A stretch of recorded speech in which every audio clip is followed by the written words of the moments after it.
Can you hear us, just so we know that we're live? Thank you. And with that being hooked up now and live, I will declare the meeting open at 1 o'clock. Can you guys hear me? Yes, thanks, Donna. Thank you. Welcome to the council members. We have Councillor Beard joining us by Zoom for today's meeting. And welcome to any public members watching through the live stream as well.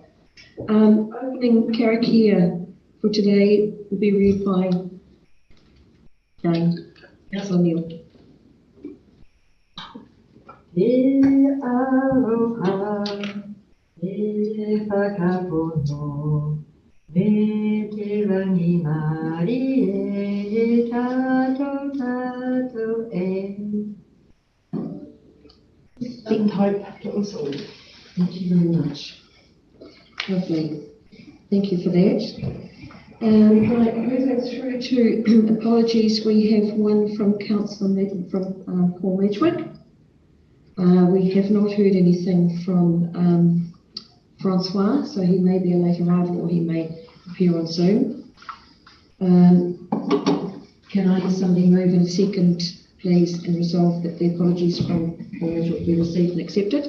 Thank you, Councillor Neil. Thank you very much. Everybody's hands come up. Declarations of interest. The interest register has been circulated on Microsoft Teams. Please ensure that you do check that regularly and update where necessary. If you can't update yourself, please send the information through to Susie or Di, and they will do so accordingly. Send it back for your checking, and then we've got everything still current as a live document. Urgent items not on the agenda. There are none for today's meeting. So with that, we'll move on to item 5 on the agenda, which is minutes of meetings, previous meetings. We have the ordinary council meeting minutes of the 22nd of June 2023 and the extraordinary council meeting minutes of the 30th of June. Can I have someone please move in second and resolve that the minutes of the ordinary council meeting held on the 22nd of June 2022 and the extraordinary council meeting held on the 30th of June 2023 be confirmed as a true and correct record of the meeting? Can I have somebody please move and second that? Right, okay, Councillor Burden, Councillor Manera, thank you very much. And I approve that my digital signature be added to the confirmed ordinary council meeting minutes of 22 June 23 and the extraordinary council meeting minutes of 30 June 2023. Thank you everybody for that. Now we have minutes to be received and only received from the Standing Committee of the Hokitika Wastewater Treatment Plant Oversight Committee, which was held on the 8th of February 2023, and I require a mover and seconder and resolve that the minutes of the Hokitika Wastewater Treatment Plant Project Oversight Subcommittee be received. Thank you, Councillor Kesson, Councillor Gillett, thank you very much, everybody.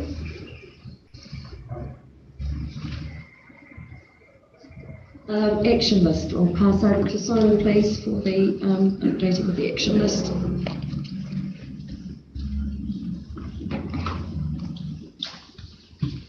Good afternoon, Your Worship and Councillors.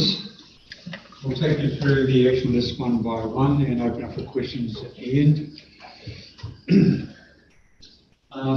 Both actions 1 and 2 discussion at a future council workshop planned for the 10th of August. A lot of work is still underway in that space in terms of validating some numbers and valuations of current council assets. Racecourse development project, that is an agenda item today, so I won't discuss it any further. The request for a summary of subsidies and grants has been included as part of the Council CE's report as of today. Stafford Cemetery, we have drafted an MOU. It is currently sitting with Heritage Hokitika for signing. CBD maintenance workshop's been requested by councillors. Council staff are working on that date. I'm keen to include a discussion around parking strategy as part of that workshop. That date hasn't been set yet, but we have started some work regarding suppose everything on the CBD appearance. And in Waka Kotahi, you'll see a few items there identified as speed limit areas for the state highway. I'm sure there's plenty more, so I really welcome councillors' feedback in the communities online as well, providing some feedback around where they believe the speed limit on the highway should either be decreased or even increased. Open up for questions, Your Worship. Thank you, Simon, for that. Any questions, please, for Simon? Your Worship, Simon, point 7, the Waka Kotahi stuff around speed limits. What's the process for either communities or elected members to bring those to So you? you can send them directly to myself and I'll pass them on to the transportation manager. Once we've got them compiled, we'll use that as the basis for applying to Waka Kotahi around their future model of adjusting speed limits. And pathway to get that achieved. There's a high risk area Brian's identified to us in Harry that is As you great recall, and probably needs action roughly immediately, I would have thought. yeah, as you recall, the South Island Director identified a new process being revisited by Waka Kotahi. That process won't be in place by the time we've collated this, but I think once that is in place and we have community approval and sign off and agreement, that we could potentially get this passed through quicker than what it is at the moment. The speed limit review has been halted, as you recall, by government. So I don't think that would be a quick process to be trying to push it through that current format. And just to confirm that looks after our roads as well, not just the state highway. Do we have any details? So this was primarily to do with Waka Kotahi State Highway. We have a quicker ability to turn around changes on our own roads. We revisited this late last year as well. If there's any local roads that you believe are compromised, definitely take that forward as well. Thank you. Councillor Boone. Through Your Worship, just in regards to the Waka Kotahi one as well, I'm aware that Kamara Junction community have already made a submission. I've got a copy of it in regards to that area, so Yeah. I saw on Saturday that is. I'm aware of their application regarding crossing across the state highway as well. They are working quite proactively with Waka Kotahi, so there is some movement. I did speak to the community chair earlier this week and she's pleased with progress. I'm not sure of current status of the rest of their requests. I do remember that there was some work to be done to the roundabout to bring it some beautification work on it. That hasn't progressed that I'm aware of. Anything further? Yeah, it's item 6, the CBD maintenance. It'd be good to get that parking stuff brought into there so we're not seeing stuff ad lib with likes of that parking or delivery bay we're looking at later on today. So that is a bigger picture as opposed to car parks being. I definitely believe this will progress into the LTP conversation anyway, so we need to understand all the nuances of parking strategy, road crossings, and also CBD design, if there's any elements that council want to revisit. It's heartening to see the contractors out there giving everything a bit of a tidy up and washing posts and signs and the likes of the last couple of weeks. Yeah, thank you. Actually, just on that CBD maintenance, I know that was something that we brought up last time, was getting our heads around what the maintenance involved as far as the immediate CBD area, wasn't it? As far as the offering we had from Lions. So I guess if we can understand what that contract looks like, as far as, is what's involved with it, we're going to need to know whether we need to add to that or. Can I suggest that's part of the workshop, so that we can understand the scope of the current contract? Current contract's quite limited in terms of the involvement around CBD works. Bear in mind that some of the works requested were transportation, not parks and reserves. Right, it makes a lot of sense because we need to sort of see where that sits as far as whether it's adequate, and then if we increase the ante, what that's going to cost, because there is It'll be a variation of the contract. no, that's good. So I was just checking with Councillor Baird to see if she had anything there. Anything further for Simon?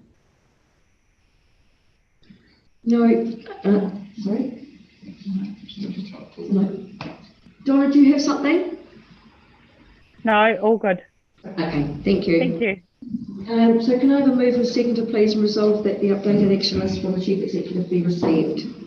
Thank you, Councillor Davidson. Councillor Phelps, thank you, Simon, very much for that. Thank you, everybody. Right, we will now move on to presentations. And first, I'm from Jade Winter from the Te Taputini Kaipuku Food Rescue Hub.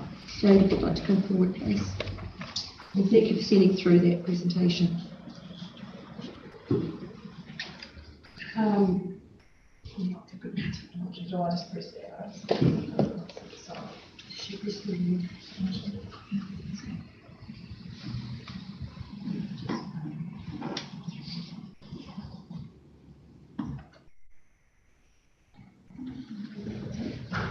Oh, do I point it? Point it at Suze. Suze might do it for you. I've also got a video to play to slide 4. You don't know if you can? Yeah, that's all right. Can you change that or just, no? So just arrows. Good afternoon, Madam Chair and councillors. Thank you so much for having me today. My name is Jade Winter, and I am the project lead for Kaipuku, as the Mayor outlined. We are the first food rescue organisation on the West Coast, and we started up in August last year. In 9 months, I think our figures are that we've rescued 36 tonne of kai from perfectly edible food that would have otherwise gone to landfill, has gone out into our community, into the homes that need it the most, which I don't know about you, but I think that's pretty spectacular. So I'll jump straight into it. I know I'm really limited for time here. Just with a couple of definitions for you. So food security, you might have heard the term thrown around a little bit with food sovereignty. They're two very different, but you know, they cross-connect really nicely. So food security, really when we're talking about food security, it exists when all people at all times essentially don't have to worry about where they're getting their meal from that night. You know, they can go to work, they're not worrying about it, they're not having to go to food banks, they're not reliant on the supermarket having what they need. So it's not just whether or not they've got access to food, it's culturally accessible food, it's socially you know, appropriate food. It's not you know, going to the food bank just because they can put it on the table. That doesn't mean that they're food secure. Food sovereignty very much affects food security. So food sovereignty is the degree of control that people have over the food grown in their community or processed in their community, going into their households or into their food outlets around them. So really interesting, you know, in New Zealand, we know that food sovereignty is a really big topic at the moment in our regions. We know that a lot of our food actually goes offshore and we're importing a lot of food. So it just doesn't quite make sense at the moment. We know that food security is impacted by a lot of things. You know, it's impacted by living situation, it's cooking skills. People can have food, they might not know how to prepare it. That means they're food insecure. Their literacy, their gardening, you know, their income, lack of food outlets, those sorts of things. It's worth noting that 48% of West Coasters, so not in the Westland District necessarily, but on the West Coast, 48%, so nearly half of those in paid work are earning less than $25,000 a year. So you think about living expenses, cost of living, how that's increasing. Food security certainly is something we need to be thinking about. We know that 1 in 5 children live in moderate to severely food insecure homes, and that, you know, severely food insecure is defined by the adults in the home worrying about food at least 10 times a week. So, you know, if you think about that's lack of sleep, mental well-being, social well-being, desperate people do desperate things, right? You know, we also know that the lived reality of that food insecurity and lack of food sovereignty affects generations to come. So it's not just today, we're making decisions for our mokopuna, our future generations. If we don't foster those skills and we don't, look after the people in front of us now, feed them, our future generations will also suffer. It's worth noting, I think, I rushed through it a bit because I'm a bit nervous, but it's worth noting where this work has come from. So back in 2015, I was a nutritionist working for the DHB, and my role was to change lifestyles with nutrition. Really, really interesting role, and I learned really quickly that it wasn't actually about choice 99% of the time. Choice is a privilege that not all of us have. And it was actually really about food security. It was about enabling people to have the means to choose their food in a manner-enhancing way. And when we did that, people's health outcomes as a whole improved. From there, I had my first baby, and while I was on maternity leave, I made good use of it and did some research with Otago Uni. We went into the homes of 10 severely food insecure people on the West Coast, took photos of their pantry, really understood what life was like for them. Super interesting that nearly half of them had a household income of over $85,000. But were still food insecure, and that was a lack of transport options. Some of them were travelling more than 150 kilometres to a main supermarket. If you think about our Southwestlanders in particular, there were a lot of factors at play, but certainly it was absolutely mind-boggling. We had the decile 9 schools that had 3 decile 10 families and 27 decile 2 families, but then received no government support. Really, really interesting piece of work.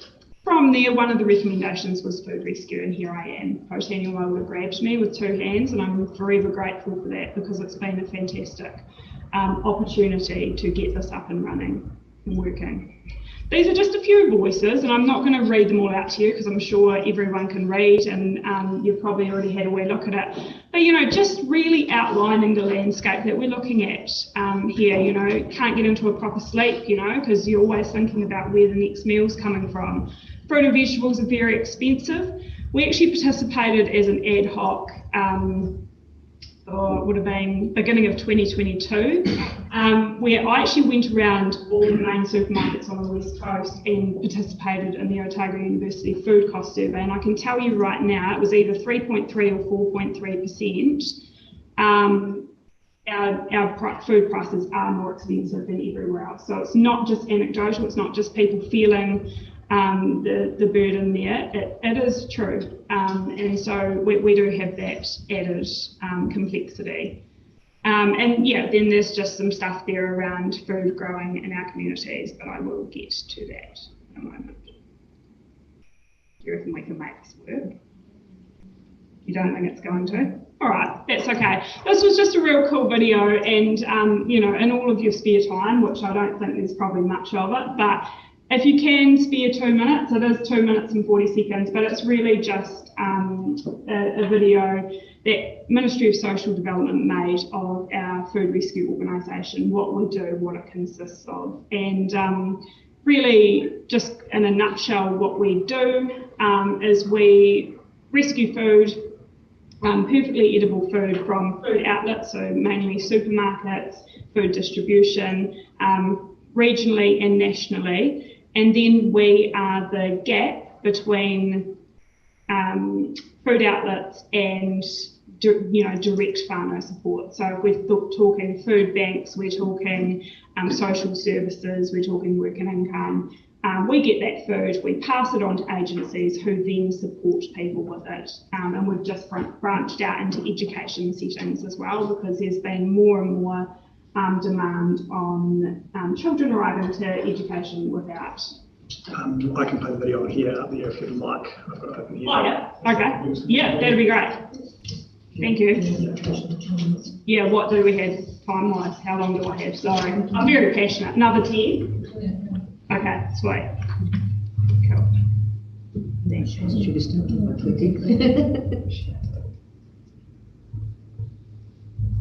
Just to make sure you allow time for discussion on the Yeah, it's mission. to take food waste they might otherwise. West Coast's first food rescue organisation launched this year. Its mission? To take food waste that might otherwise go to landfill and redistribute it to communities in need. My name is Jade Winter, and my journey with food security started back in 2015 when I worked at Community Public Health.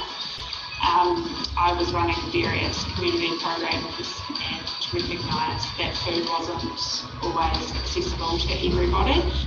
So from there we established a food security network group with different people from all sorts of organisations.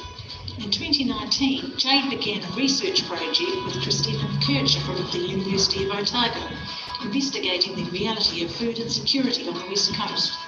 We interviewed people, we interviewed organisations, we surveyed schools to really gain a solid understanding of the landscape here on the West Coast. We are different to other regions. We have communities spread really, really far apart with really limited options to purchase food. It was then that Janine Wilder asked Jade to present her research findings and to investigate setting up a food rescue organisation on the West Coast. The MSD came on board to support us, and we had lots of support from the food rescue sector, and we then got to a stage where we were able to employ a coordinator and begin setting up our food hub. It's a real feel-good job, and I like the relationships that we're also making, and that we work under a kaupapa Māori organisation. We have some fantastic funding from MSD, but we like the values of Aotearoa Wairora to be part of the way that we interact with the people we work with as well. So yeah, it's a good job. Hokitika is the starting point, but the team hope that other hubs will open up right across the West Coast.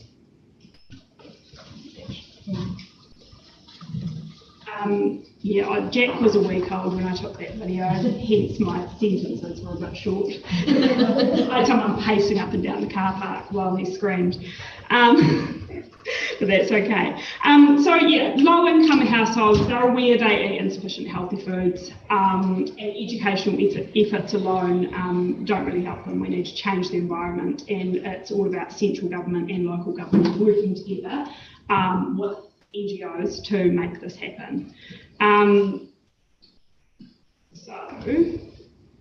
One of our strategic plan priorities for this year is to improve community and individual food security by enhancing food sovereignty. So that's all about promoting household gardening, community gardens, edible planting, cooking on a budget workshops, low cost recipes, and increasing the choice for access to food in a manner enhancing way so people aren't having to go and hunt and beg for food and worry about that. Being food resilient supports a wide range of wellbeing indicators. So obviously individual health and wellbeing, but also social wellbeing in our communities, our cultural wellbeing, and our economic and environmental wellbeing as well. A lot of these things, a lot of these recommendations and things that are outlined in our strategic plan have actually come from the homes of those who are being impacted the most. This is what they want. They want support to be able to cook their families' meals. They want to be able to go to community gardens. They want to be more connected with their community. I did a little bit of reading of annual plans and LTPs and sort of how it might fit together, and also the 4 wellbeing indicators as well that local governments are working on at the moment, social, economic, environmental and cultural. And I think this fits in absolutely perfectly with waste minimisation and management, growing and protecting our communities, our economy and our unique natural environment. There are plenty of ways that local government can support food security, and that it can go from being a food, writing a food charter to edible planting policies. If we're planting gardens in Cass Square and or everywhere else, then why can't we plant silverbeet? Why can't we plant herbs and have contractors look after them? A few years ago, I went to Hamilton on a conference, and it was the most beautiful site down Victoria Street, was planted out in that bright light silverbeet. And it was not only gorgeous, but just so amazing to see families picking silverbeet, and they were right in downtown Hamilton. So absolutely stunning example of how councils can support this kaupapa. And this is just a nice wee snapshot of what's happening in Christchurch at the moment. So Christchurch have set themselves quite a lofty goal of being the best edible city in the world. And so what they're doing currently is they have like a community garden directory. You can see how many community gardens I've got up there. But they also have policies and guidelines, and they're really working hard to connect their communities with each other and really make sure that people know where the fresh fruit trees are, where the community gardens are, and how they can tap into them. So I guess our call for support looks like a bit of policy development and implementation. Edible planting at the forefront of decision making for planting in public spaces. So whether that's fruit trees, herbs, edible greens, nice and low maintenance, but contributes to that food security picture as a whole, so people aren't spending $6.50 of their money on a few leaves of silverbeet that then go off the next day as I've sat in a pallet for up to 4 weeks. Public land for community gardens, so again, I don't really know what it looks like, but is there some land out there that we could utilise? Because I know us as an organisation and some of our partner organisations really want to do this. We've got it in our strategic plans, and we've started talking to other regions as to how they've done it and what's worked for them. And we'd really love the opportunity to get something like that going in our community. And the other thing is support and advocacy to fund a West Coast Food Security Coordinator. So I'm kind of a common dog in this work, in the sense that I've been here and been working away at this since 2015. It's only ever been a tiny part of my role, and that's what I'm seeing across the board, and what I've seen for the last 8 years. There's heaps of us, all with an interest in this and all making ground. But when we're contracted or we're working for 4 hours a week on this picture, it's pretty hard to get traction. So it's not just this council's responsibility, but it's everyone's responsibility to actually have someone sitting in this space full time to coordinate the work that is going on in this region, because it's actually amazing, and we could get some really solid outcomes out of it if we have the resource to direct at it. Jay, do you see that a position such as that could be shared between Westland, Grey and Willard? Absolutely, yep. It's not, it would, and to be quite honest with you, it would need to be shared, because we're all connected and we have to work together to get the attraction that we need in this role. There is so much work going on though, and like I say, I mean, I have 4 hours a week directed to this work, and everyone else is operational, or it's a little part of their role, and so we're forever trying to knit the pieces together to get traction. We just need somebody working in that space full time with their head fully in it, to be able to get what needs to be done. And I do think that it would be a West Coast Food Security Coordinator working across the 3 districts. Absolutely. So I'll just finish with Whakatauki. No te roro, naku te roro ka ora te manuhuri. With your food basket and my food basket, the people will thrive. Thank you for having me, and I welcome questions. Thank you very much for that, Jade. Just on that, councillors, when Jade spoke to me about this, I thought it was a fantastic concept to bring to council table, and welcomed her to come and present to us and have a discussion on it. And personally, I'd like to see this go further, but that's up for where we go with this today. But so please, questions for Jade, if there's any questions. Just through the chair, what about a wild game drop-off point? So Absolutely. Yeah, we'd welcome that.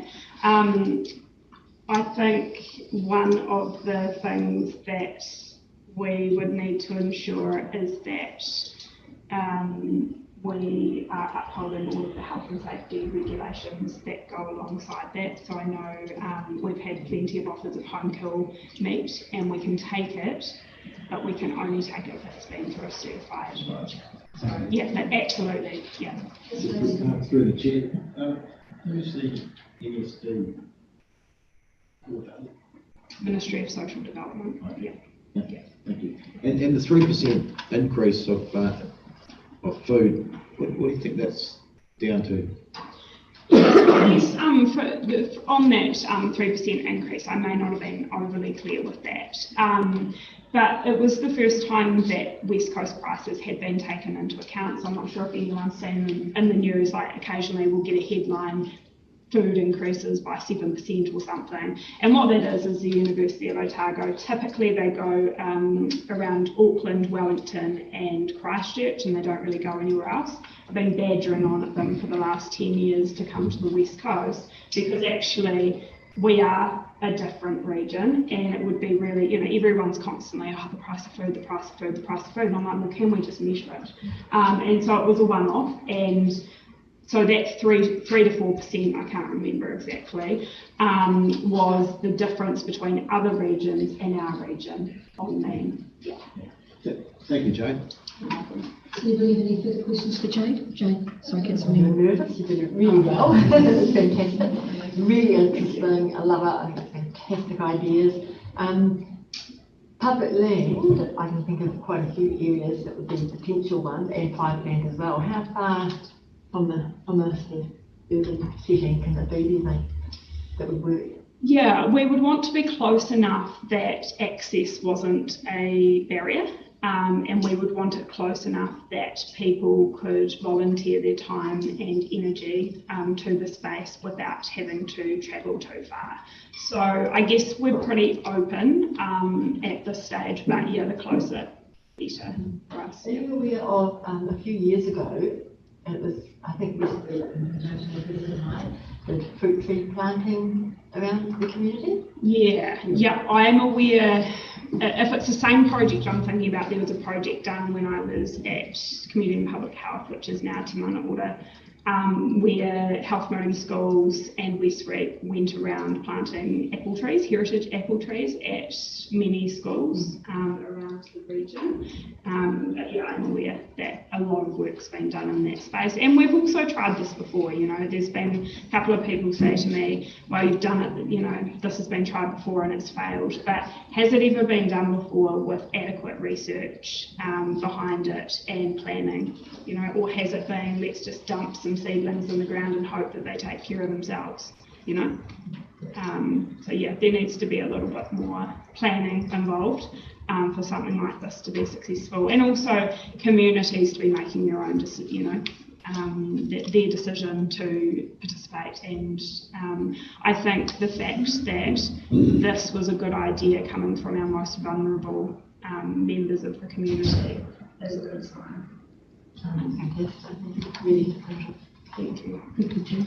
Awesome presentation, Jade. Really resonated that choice is a privilege. It was quite a pertinent point, I think. We have 3 communities further south, 3 that I know of that I've had conversations with in that sort of space. Where do you recommend they go? Do they come to you? Do they just do it themselves? What's the best bet for them to get things off the ground? For community gardens, yeah. We're absolutely open to collaborating and working with anyone, and we'll direct, you know, as much resource and time as we can into supporting community gardens to be placed anywhere. I think another point to make about our further south communities as well, Ash, Councillor Casson, sorry. Councillor Casson, is that we do hope to get food that we've rescued down to South Westland in time as well. Because we know that those communities, they don't really, you know, they don't have food banks now, or they haven't in the past either, but yeah, they've got a few more challenges than what we do here, and to get support. So yeah, they are on our priority list. Thank you, Jade. And with that, I would like to make a recommendation to council that we support Jade in her project, but also, and I've had a discussion with Simon about this, as Jane's just alluded to, any areas of land that are available with the council owned or available. But we are currently doing a full review of council reserves. It's part of our update of our planning documentation. I think as we go through that, we can identify. I've got a whole lot of land on top of my head that could be converted tomorrow. It requires obviously a lot of community buy-in and community ownership. Yeah. There's land available. We wouldn't even let it take off without that. That's right. Because it won't. Yeah, it won't succeed. Yeah. There's just no point in doing it for anyone if there isn't that buy-in and there isn't that planning behind it as well. It's really, really important. So on that, I'll just go back to, I'd like to make, yes. Is there any danger with these things that they start with a hiss and a roar and then you just have a little red hen that's doing all the work, and some people want to eat the food but they don't want to do any of the work, and then there's dangers all over the place. Yeah, totally. I'm not going to. So where, if you were to look around New Zealand, where would the most successful one of these be? Yeah, so Kairo to Rua is a beautiful example, absolutely amazing. And I happen to be really good mates with Jasmine Jackson, who led that work with her Healthy Families contract. So it started off as a tiny little marakai. They had like the size of 2 of those tables, planted with a bit of kumara. It's now a full-scale commercial operation. It's created 25 jobs in the community. They are feeding the community, so they have a rule that none of their produce goes anywhere else in the country. It feeds Rotorua. That's what the purpose of the project was. Now, I'm not saying that this is going to happen with what we're doing at all, but what I'm saying is that with good planning, good community buy-in, trust from local and central government and our other supporting organisations, and commitment, wholehearted commitment and belief, there is no reason why we can't succeed. And to me, in this scope, success means that those 10 families that I went into their homes and saw visibly hungry children, if they go to bed at night with a fresh fruit, fresh box of fruit and vegetables, mum and dad have dragged themselves out of the house to help for half an hour with the garden, I've done my job. Yeah. Right, so I'll go back to a recommendation that council, I'd like to make the recommendation that council supports Jade in this project, and that we continue to work looking at finding some land that's suitable to work with Jade. I've had a discussion with different businesses around town already as far as working on the ground, digging it up, fertiliser, soil, which has all been offered for donation, as has the ability to donate timber for raised beds. So there is a lot of resources that are happy to be donated to this project. So thank you. So can I have somebody support me with that recommendation? Thank you, Councillor Neil, that we bring that back and we work with Jade on where we go with this as a community project backed by council. Thank you. Thank you, everybody. Appreciate that. Thank you very much, Jade. May I ask a potentially silly question, but what's the next step from here? Who would I talk to keep this conversation going? Will someone be in touch with me? You talk directly to me, Jade. Yeah. Someone and I talk to us. All good. Hey, thank you very much for listening to me today. Really, really appreciate it. Appreciate your time. Thank you very much, Jade. Thank you.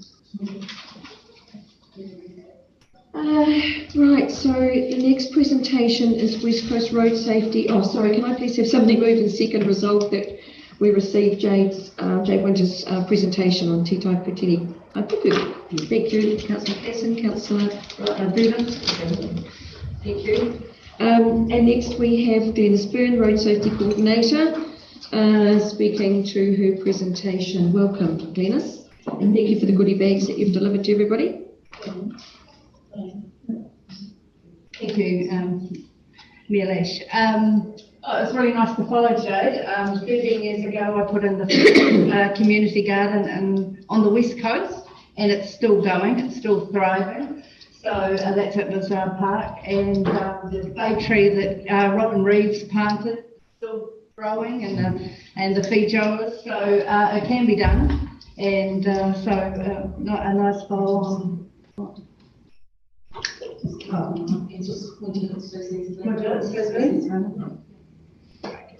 Which one do I? Sorry. It's 5 buttons.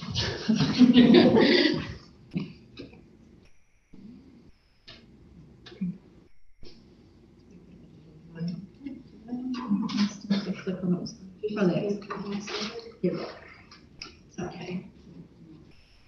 Hi. So, obviously, I've been a road safety coordinator for 5 years in Ashburton, and then I've about on the West Coast. I have a Bachelor of Resource Studies in Environment, Transport and Law, so I'm able to bring the transport and law bit to the role, and it sort of complements it when I'm out on the ground and that. And I have a NI endorsement. Well, I have all the my license looks like I've got a P and all the endorsements, wheels, rollers, tracks, but the I endorsement allows me to extend my role as road safety coordinator to do a driver assessment and driver education. I was the winner of the Ministry of Transport Wahine Scholarship. So that was at the time the biggest undergraduate scholarship in New Zealand, and then I won the Ashburton Businesswoman Scholarship. So I bring a few qualifications to the role. But today I'm not actually talking about me, I'm talking about the role. It was at the last Road Safety Coordinating Committee, they decided that with the new councillors that many probably didn't know what the role was about. And so they said, can you go and talk to the council? So I'm doing Buller next week and Grey the week after. He goes. What did it do? Over there.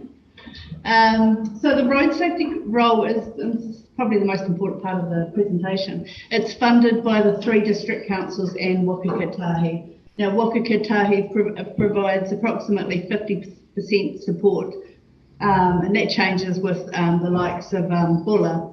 Councils and the road safety coordinator prepare road safety initiatives, and we're doing that right at the very moment. We're preparing for the next 3 years.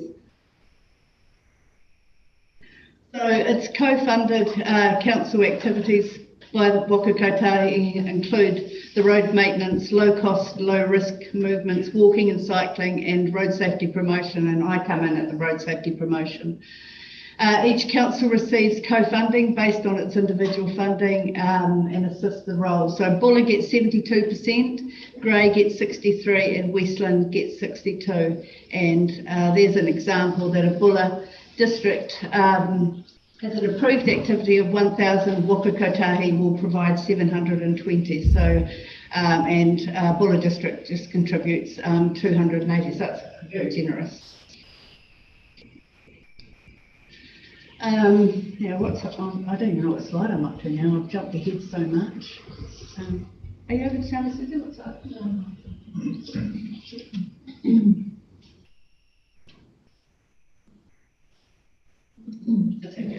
It's okay. So the West Coast, as you'll know, is one of the longest in New Zealand, and as the only road safety coordinator working 30 hours a week, the role at times is not only challenging but also very demanding. And councils are currently in the process of preparing the new road safety budget with Waka Kotahi. And with Waka Kotahi's support, we will be applying to council for an increase in funding. The Road Safety Coordinator's budget has not been increased over the past 6 years, and in fact it has actually decreased significantly when West Coast Regional Council pulled out of funding 3 years ago. As you will appreciate, wages, operational costs and resources have skyrocketed, making the service of this contract extremely challenging. This is, sorry. Told me that the video was playing. Is there sound? No, so I thought it was separate. Do you want me to just stop here and I'll reshare what sound? Yeah, that'd be great. Thank you.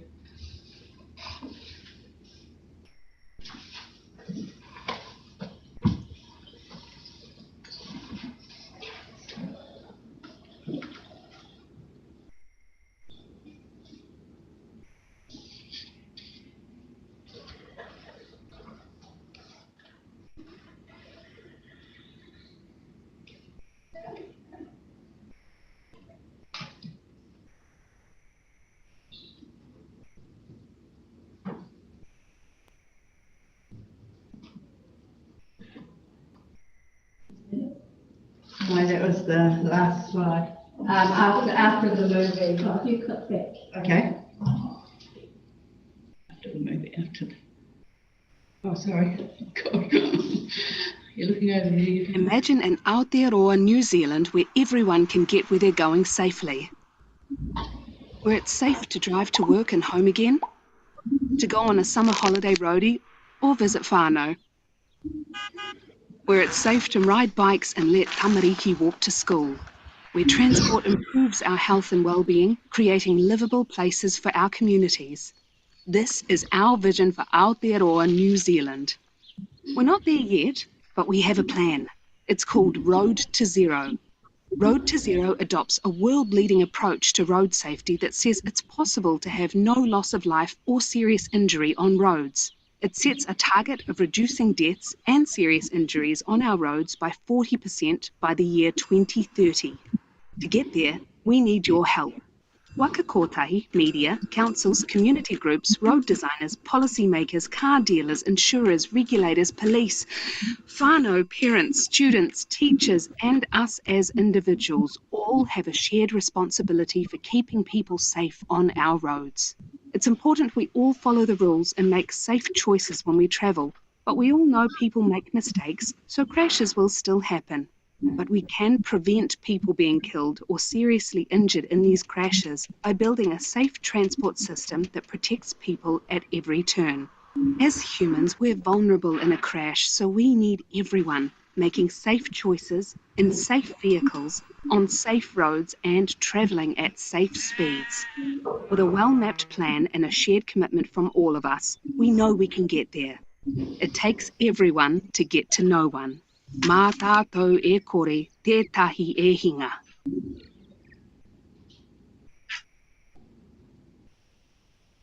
Imagine an Aotearoa New Zealand. Right, now I'm stuck. Imagine an Aotearoa New Zealand where... So while many consider a Road to Zero target unachievable, it's important to have a target to aim for, and anything less than the best should not be acceptable.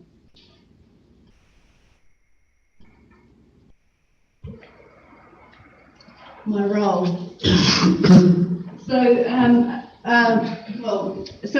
I do 4 annual meetings a year, and it's with the Road Safety Coordinating Committee. So the chair is Mayor Tania Gibson, and her predecessor was Carl Jackson from Westland District Council. It's supported by Westland District Council, Grey District Council, Buller District Council, transport staff and elected councillors. And we're lucky to have Councillor Neal, Councillor Davidson and Councillor Manera on that committee. And I really thank Mayor Lash that for giving me 3 councillors to work on this. It was really appreciated. We have New Zealand Police, Fire and Emergency, ACC, Crown Public Health, Waka Kotahi, SAG, Kiwi Rail and the Automobile Association.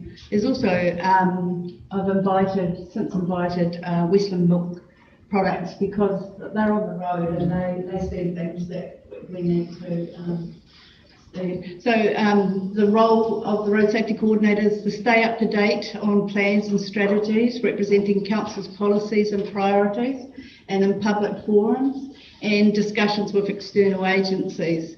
conduct research and consultation to deliver regional road safety education and enforcement programs on the West Coast communities. And a new group's just been recently set up in Bulla, consisting of ACC, Police, Bulla District Council and motorcycle enthusiasts, to evaluate the data and the options for reducing motorcycle crashes on the West Coast, because we're very high. Waka Kotahi supports coordinators taking an unbiased approach to road safety concerns and issues. And this could be as simple as just a change of a road sign, offering expert opinion on a new road layout or speeds outside schools, just to name a few. So we assist councils in implementing their strategies and plans through the development of the Road Safety Action Plan, which we've done, and we're recreating it right as we speak. We evaluate data and options to facilitate logical and practical discussions, taking an unbiased, calculated approach, and we support the delivery of Road to Zero and the West Coast Road Safety Action Plan. So every time anyone does a report, they have to match it with the Road to Zero template. And so that's focusing on engagement, education, enforcement and engineering solutions. We embrace innovation, and so that would be some of the likes of a driving simulator that we can take around the districts, especially South Westland. Flexibility in solving within a fast-paced environment, because things change. Already Road to Zero has changed since we started at the beginning. And as we heard today by the CEO, the speed outside schools, that's also changed. So it is a fast-paced environment. We possess strong interpersonal skills and the ability to establish effective working relationships in a diverse environment with respect for diversity. So just some of the pictures. So the click it or ticket, that sign's outside McDonald's, and it's sort of synonymous with the make it click that we used in, well, I'm far too young to know this, but that for McDonald's, Ronald McDonald. There's a speed camera in Reefton before the wheel fell off. There's a driving simulator at Epic Centre in, we took it from Karamea all the way down to South Westland. It's one of my trailers that I take you would have seen that maybe at Matariki. There's Children's Day, a motorcycle event. Now this here should not be here. So this photo here was sent to us as a joke, and somehow it got onto my presentation. So it is a speed trailer in the middle of a cycle trail lane, and it says beware for cyclists. So yeah, I'll have that removed before I go to Bulla next week. And then just some of the merchandise. So you've got a bag full of stuff, and you might look at it and think, oh, this is rubbish, but I'm not actually appealing to you. I'm appealing to kids that come and do like the likes of the scooter track at Children's Day, and because money's tight, I have to think. So the frisbees were a traffic light. So when everybody got when they chose the colour that they wanted, they had to tell me what that represented on a traffic light. So it was always education built on education. So another picture of the driving simulator, and a Lions Club Christmas tree decorating event. I find it's easier for me to dovetail on events and get the bigger bang for the buck, and so that's one of the things. A Matariki, another time I dovetailed, and that was a Children's Day with Westport Lions, and was supported by police. Another photo of the Children's Day the next year. It's still a popular, the kids getting on the scooters.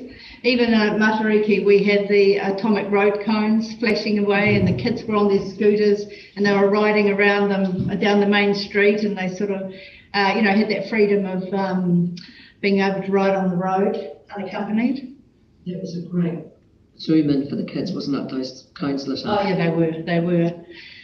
This is just to say that, look, road safety isn't new. You know, this isn't a new thing, even if it's you've just heard about me.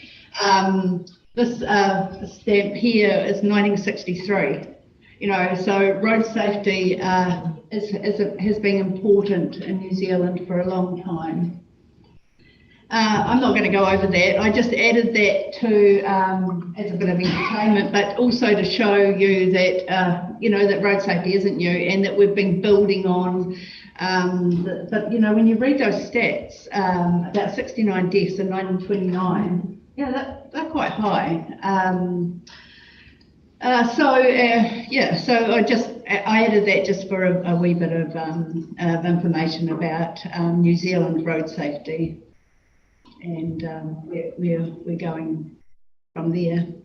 So that's a wee bit about the role, and I look forward to the questions. Thank you, Liz, very much for that.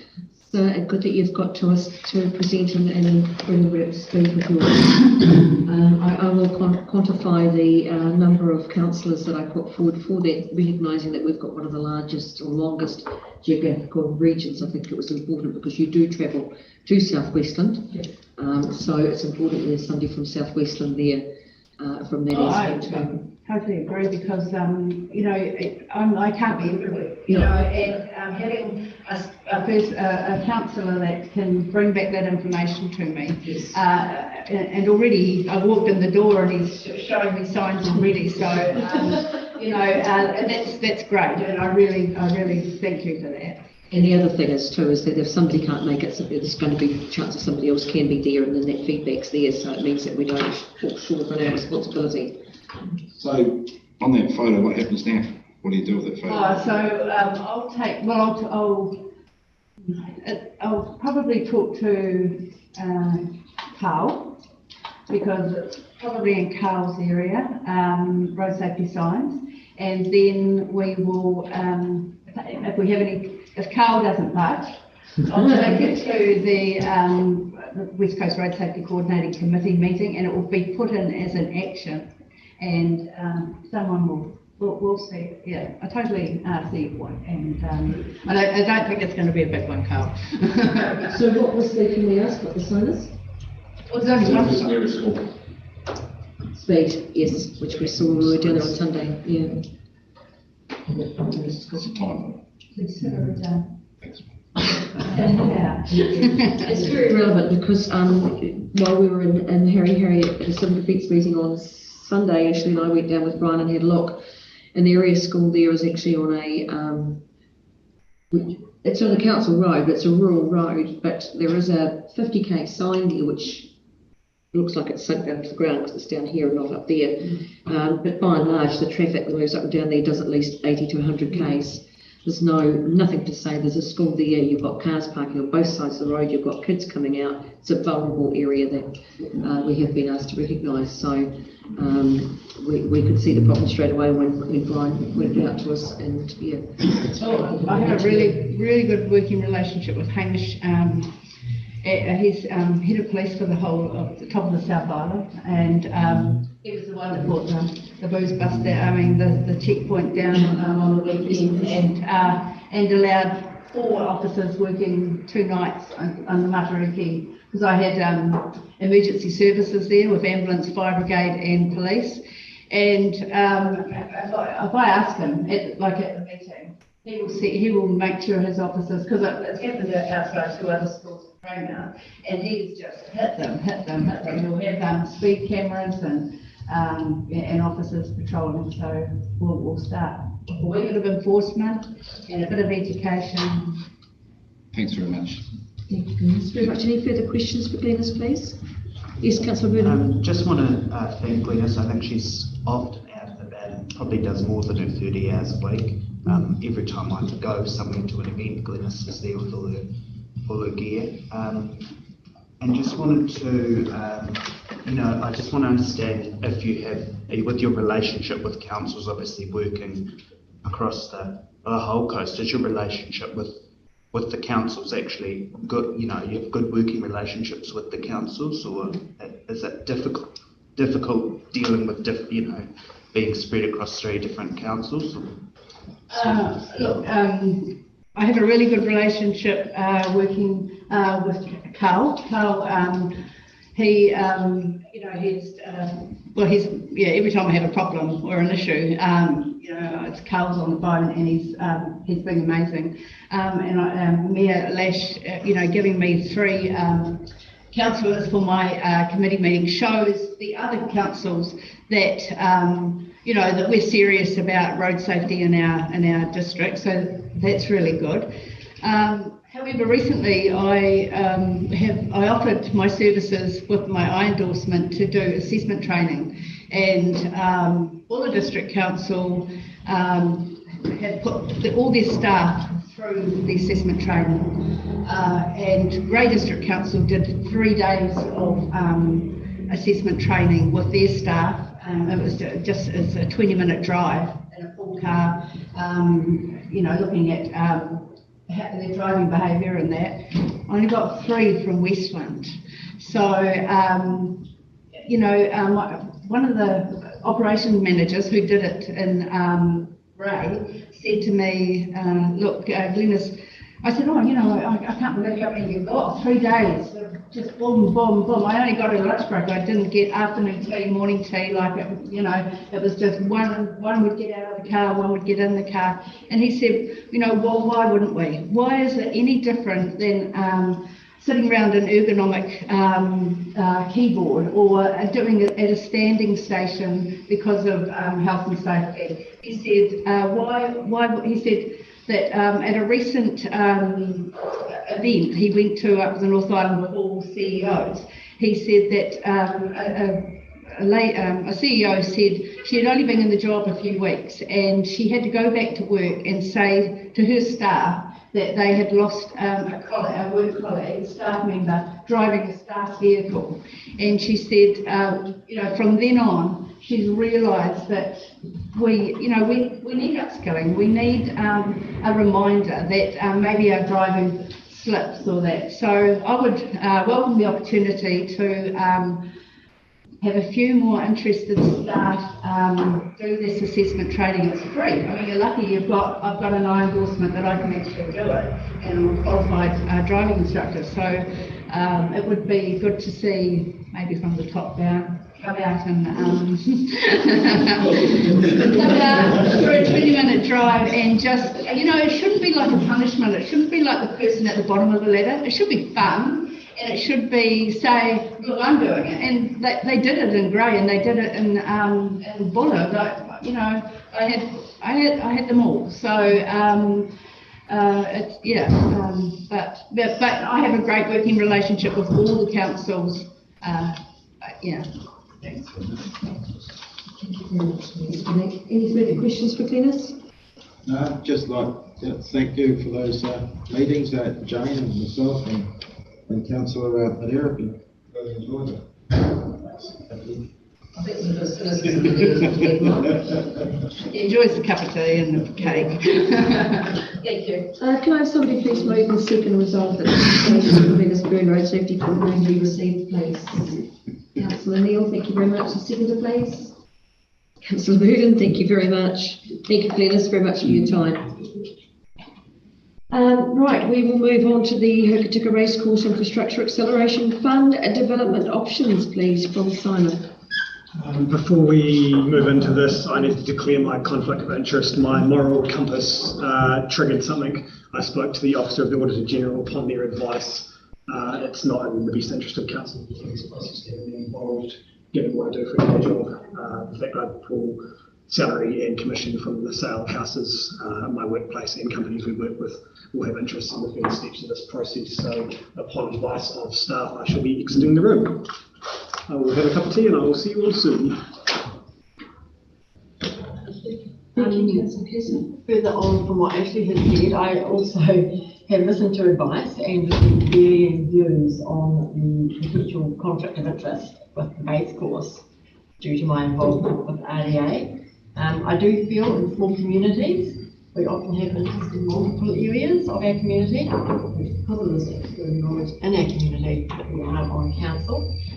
The race course project potentially, well, it does cover, it covers many areas, and RDA is one part of that.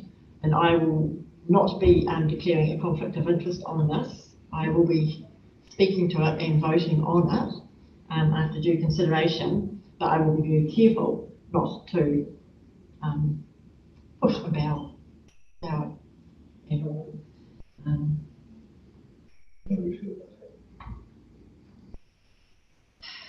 It's a situation we've got, and we've got to be mindful that we're making a decision on behalf of the ratepayers whom we represent. At the moment, if Councillor Neil stands back as well, we're down to 6 councillors that can still sit at the table.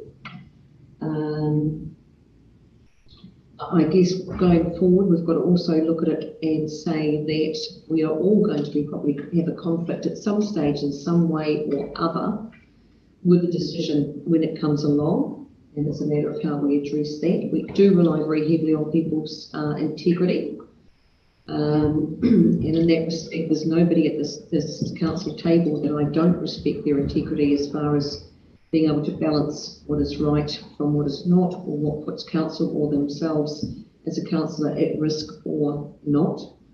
But it does come down to how everybody else feels about this. But I do want everybody to be very mindful that we can't afford to make decisions as a council if we have nobody sitting at the table to make decisions. So at some stage we've got to be very rational in our thinking about how we manage this and what we regard as a conflict and what we regard as not, or whether councillors that regard themselves as conflicted still stay for a discussion point respecting their deemed conflict. I am throwing that out to everybody. So my question is this. That's what Councillor Neil has said. Could you give us some direction on what she has said, please?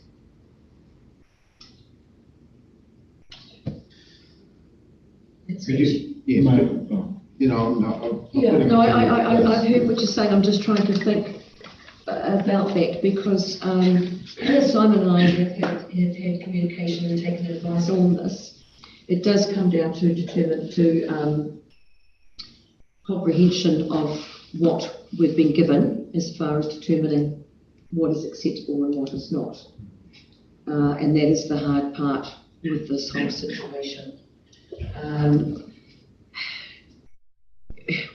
It's part of what I said before. I mean, we've got Councillor Casson gone out because he works for a company that does property development. The same could be said, if you like, for Councillor Phelps, whose parents have been in property development. Potentially you could be involved with property development. So we've got to draw a line on where this starts and where this stops, and where the impact is and where it isn't. And there's got to be a lot of trust in people's integrity that they sit here at the table with and can remove those potential perceptions of predetermined decision making. And the other side of that, to what Councillor Neil has just said, is that the flip side of that is, as far as I'm concerned, is that many councillors in their campaign to stand for council made some very strong statements on where they sat on some of these decisions that we've got coming up, which could be perceived as being predetermined decision making. So we as council have got to think very clearly and carefully about what we say and how we say it, and then also how we interpret and what we do with that here at the table. So my question is, what's your view on what Councillor? Look, I'm really torn because I do rely very heavily on, and I do base very heavily on people's integrity. I have sat on a previous council where there was certainly predetermined and conflicts, and that carried on, and that was very evidenced in decisions that were made. With this, personally, I trust Councillor Casson and Councillor Neal implicitly on their ability to judge and park that, and I've been in this decision before in a previous life with the Animal Health Board where I had to park the impact on myself, which financially was very significant, on a decision that was being made. I removed myself from the meeting, I went outside for 10 minutes, walked around, absorbed how this impacted us personally on our business, and came back in and then made decisions and discussed on behalf of the West Coast. Sorry, I still don't understand what's Look, it's really hard, and this is why it's not just, it's me giving the direction, is, to be honest, I don't have an issue with their input as far as discussion goes. It's the fact to me of when we go out as far as decision making, whether there's a risk of predetermination or any other aspect on that councillor or council as a body, which is what we do not want to be putting ourselves in that position of. Still unclear on your direction of what councillor. Well, I would like to actually hear from each of you as to what your perception is. I'm asking you. I know that, but I do not want to be directing. I don't want to be directing you in your decision making. I'll make a decision. I just wanted to find out what direction you. Right. So you wanted to know whether I accept the fact that they should be making a decision on voting on whether we proceed with the project or not. On James. Sitting here with us through the discussion, or are you talking about the end point? I'm talking about what Councillor Neal has said about the conflict of interest. I wanted to know what your view is on that, whether you accept that or not. I do accept what she has said. She has declared that she has a perceived conflict from her role with RDA. She has negotiated the leasing rights of RDA with Destination Westland, which of course is a CCO of ours. It's not directly with us. So what you're saying is that you don't see a conflict of interest, a perceived conflict of interest from Councillor Neal? I do see a perceived conflict of interest. It's a matter of how that is managed in her ability to be neutralised in her opinion and comments passed at the table. Sorry, I'm confused. I know. Do you feel there's a conflict? Oh, absolutely. Yeah. And do you feel that she should be involved in the discussion and decision-making process, discussion, but not the decision-making process? On the vote of it. On the vote of it, are you happy for her to sit at the table through the discussion of it leading up to it? I'd like some direction on that from you, please.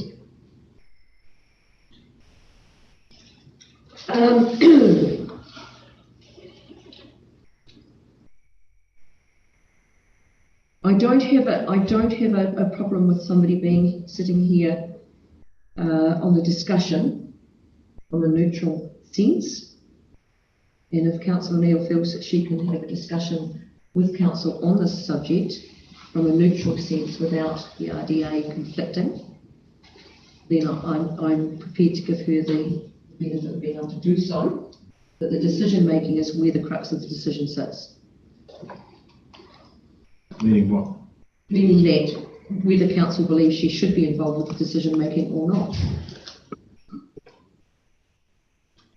Sorry, Councillor Beard. Through the chair, I don't have a problem with Jane being there, but I don't think that Jane should have the right to vote if she has declared a conflict of interest. Thank you. Councillor Blair. Yeah, personally, I don't have a problem with Councillor Neal participating in voting, but I think would a decision we make involving Councillor Neal's participation in vote be open to challenge externally?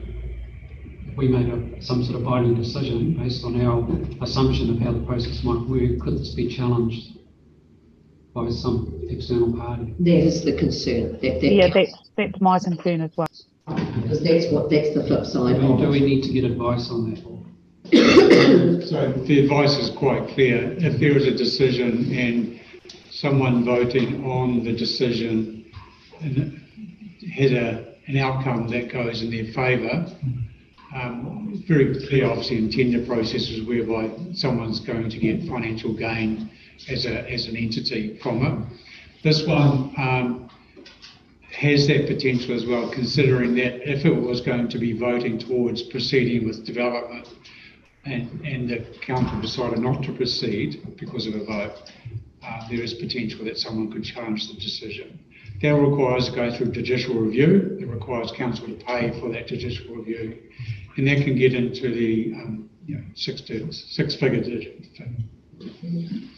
I just have a question, really. So, through your worship, Jane, can you just explain at the moment the current relationship between the RDA and the racecourse, whether it's Destination Westland Council or whatever, your role within the RDA, and what the future relationship may or may not be between the RDA, just so I can get my head around that. So currently RDA has a relationship with council, I'm keeping to make anything wrong. With land that would be affected potentially by... With the land down the bottom. Right. On How Road. And they have a short-term, I think it's annual, grazing lease for right. But the How Road land, that's that's outside of the envelope of outside the envelope. That's right, we're not, it's not. Just clarify, your worship, councillor Neil there. So there's there's a few different parts. So there's a part of the racecourse procurement was to honour the existing lease with the RDA, which is in the Boys Brigade as well. And the Boys Brigade. So that is all down on the bottom. So that's not in question in terms of the future development site. The current situation with the RDA is they hold quite a comprehensive lease of land, grazing leases of land in the affected area of proposed development. Councillor Neil is also on the committee of the RDA. And the New Zealand chair of the RDA. I don't think that really plays into this. Yeah. I'm just sort of wondering, for hypothetical sake, if, say, John Mitchell was sitting in your seat right now with his position within the Boys Brigade, whether I think there were a conflict of interest there, simply as a direct neighbour and leasee and everything else, you know? Yeah. And yeah, anyway. So I think my concern is that what we're looking at isn't just related to RDA, it's a much bigger picture. So if we were doing a speed review and I had input into the speed area outside my house, that part, but we're looking at the big picture. Right? If I had a child at the school, I would have speed zone changing, but we're looking at the big picture. So you're not comfortable with proceeding as councillors? No, we cannot have that as an issue so long as we are legally above the threshold for making votes. Option, because so as long as there's a quorum for vote, it's not. There's a quorum in this room today.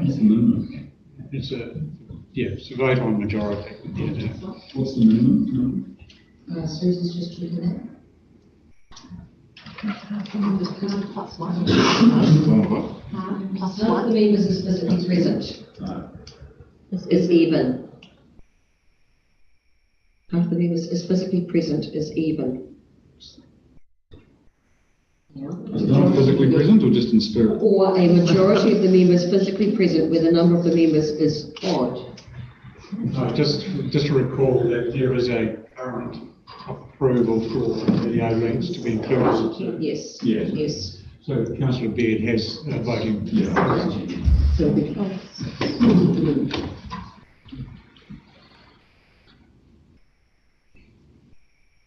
yes, so we're still safe with that if Councillor Neil is excluded from the voting process. Sorry, just so I get this clear in my head. It's Jane's decision to make whether she partakes or not. It's not for us to say she's excluded. You can't force it on. That's what I was just when you said if she's excluded. It's up to Jane. It is up to Jane. And Jane's made her position clear. That's how she feels, that's what she wants to do, so we get on with it. Right. And Jane, with that, can I ask then, you're wanting to be involved in the discussion? Does that also include the vote aspect?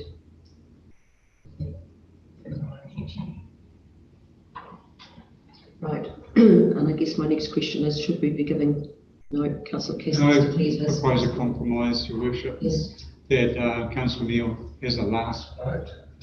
If there's a majority, there's no need for Councillor Neal to vote. Would that play be acceptable by councillors in the room?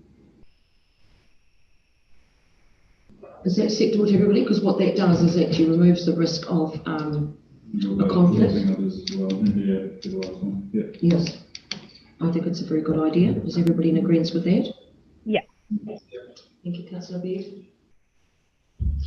I just can't understand how Ashley's got a conflict of interest, because there's no guarantee his company will even get a contract, and at this stage they haven't got a contract, so he's got no conflict at the moment.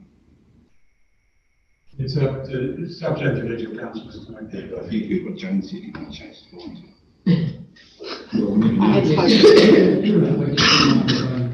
Option which is advantageous to his company, that's the problem. Yes, yes. And I think that's where he's coming from, is he's wanting to leave I that up understand what front. you're saying. Yeah. Yes, your perception.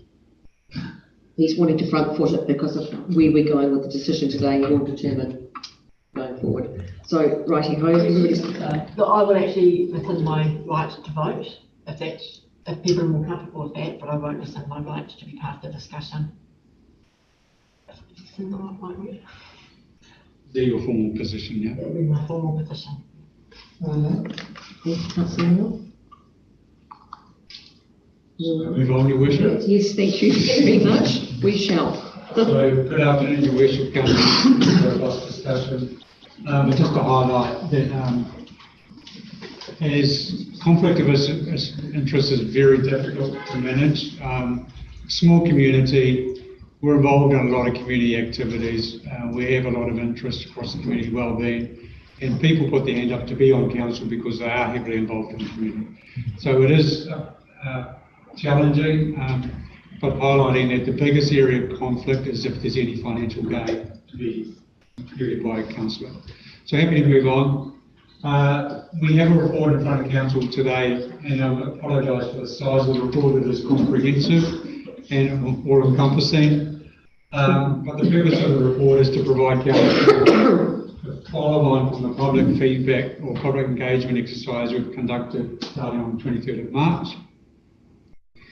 The report also supplies detailed infrastructure costing to provide councillors a surety that the proposed IAF fund budget can be maintained without any additional cost to council. So I'll take the report as read, but what I want to do is invite two colleagues from Gladstone Associates to join me at the lectern and to take any further questions. Just to highlight, the council staff have made a recommendation, which is option 3, which is to proceed to the next stage of an expressions of interest process and also RFI process to seek a development partner to go to the next stage. And to highlight that that process will also require quite a comprehensive engagement program to design what the development would look like. So open up for questions, Councillor. Firstly, thank you very much, guys, for all the work you've done to date, and the reports and everything else. It's been a massive road, very intensive reports. It actually took me quite a while to go read them and then go back through them and then go back through them again. But you know, it's a big project and there's a lot of information to absorb and think about and review. So thank you very much for that. I've got one. I'm happy to get the ball rolling with questions. I'm happy to ask, well, I'd like to ask for clarification on the, sorry, I just lost the budget page. I did have it. The figures that we've got, sorry, just bear with a second while I get that back on my screen. I've got a computer that's inclined to take off ahead of me. So we've got the peer review, March 2023, and the escalation, and then we've got the updated cost estimate and budget. So do you see these figures as being pretty much, and we've got a contingency, do you see the contingency as being big enough to absorb any risk? Escalation's till July, so we're still aiming for July. If it was to extend to December, etc., then that escalation figure may need to be looked at. But in the review, we've had escalation in the last 12 months. It hasn't really been what we predicted, so we've actually reduced a lot of the rates with sort of Buller, some Eshvelt room. But yes, at the moment it's 12%, that's through to a July start. Councillor Connect. Through your worship, I'm struggling with the engagement report to see the linkage between the engagement outcomes with the options that we're going to be asked to vote on today.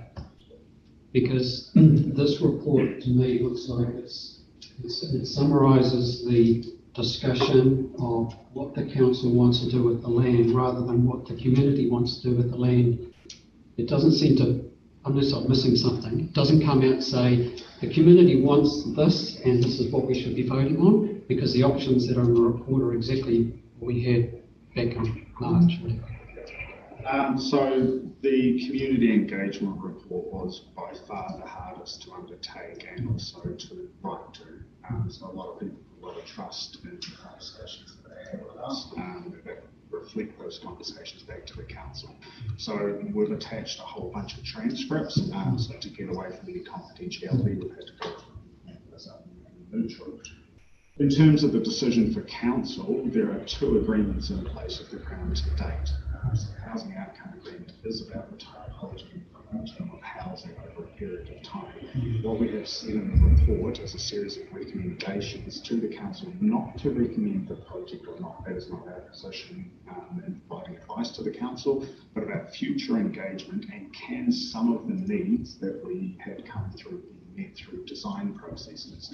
So in any engagement like this, especially with the intense usage of the site already, there's always going to be a dominance of the user groups that are using the site who are going to come in. So I was actually pleasantly surprised to see that people at either end of the spectrum, some who are really anti-development, really into development, but ultimately engagement sat somewhere in the middle. So yeah, it was a challenge to be honest, and to try and articulate the voices that we did hear through the shop that we can to try and get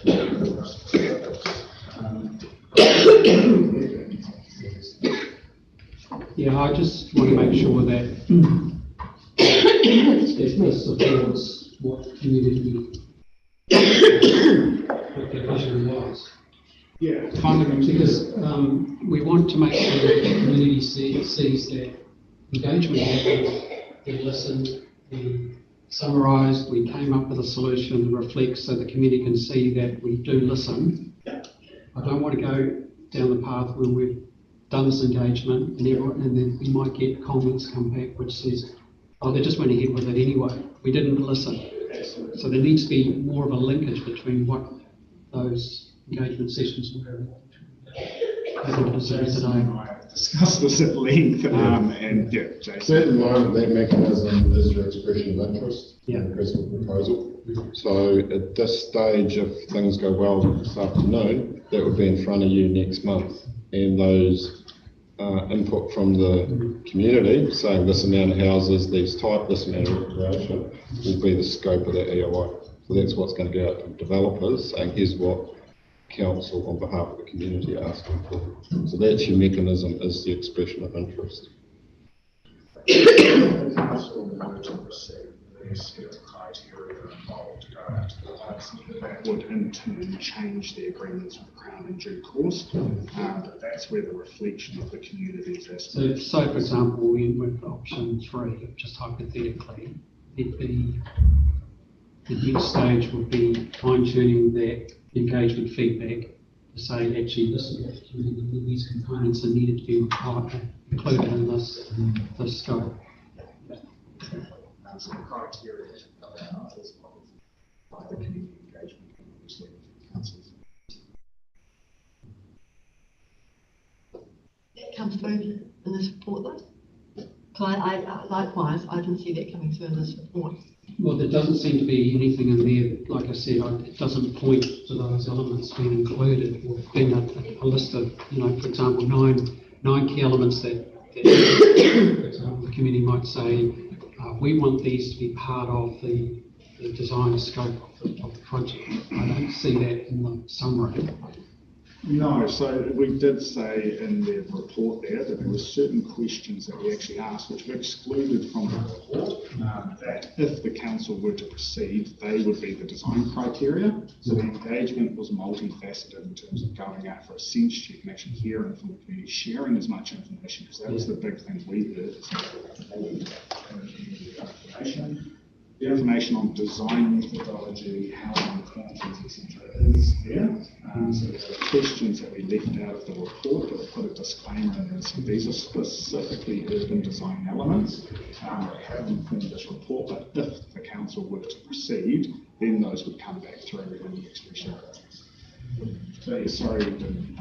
So Councillor Gillick, if you look at the cost certainty report under the conclusions, 6.2 recommendations. The first one there says a develop design process that further refines the civil design in line with outcomes of community engagement and master plan. That's the first one. And then the second one is in alignment with the expression of interest request for proposal process for the stage 2 housing development to onboard development. So the very first thing we do is take on that community engagement and that develop design before it goes out to the expression of interest. And just to highlight, councillors, that comes back in front of councillors before it goes any further. So the council really process along with obviously the engagement process. So is that potentially moving some of the lines, or is it just deciding how many trees go down the street? No, by the end of next month, you have to decide the number of houses, what type they are, and at a high level what the developers have to come on board, but the street is stage 1, so finalise as much of that as we can.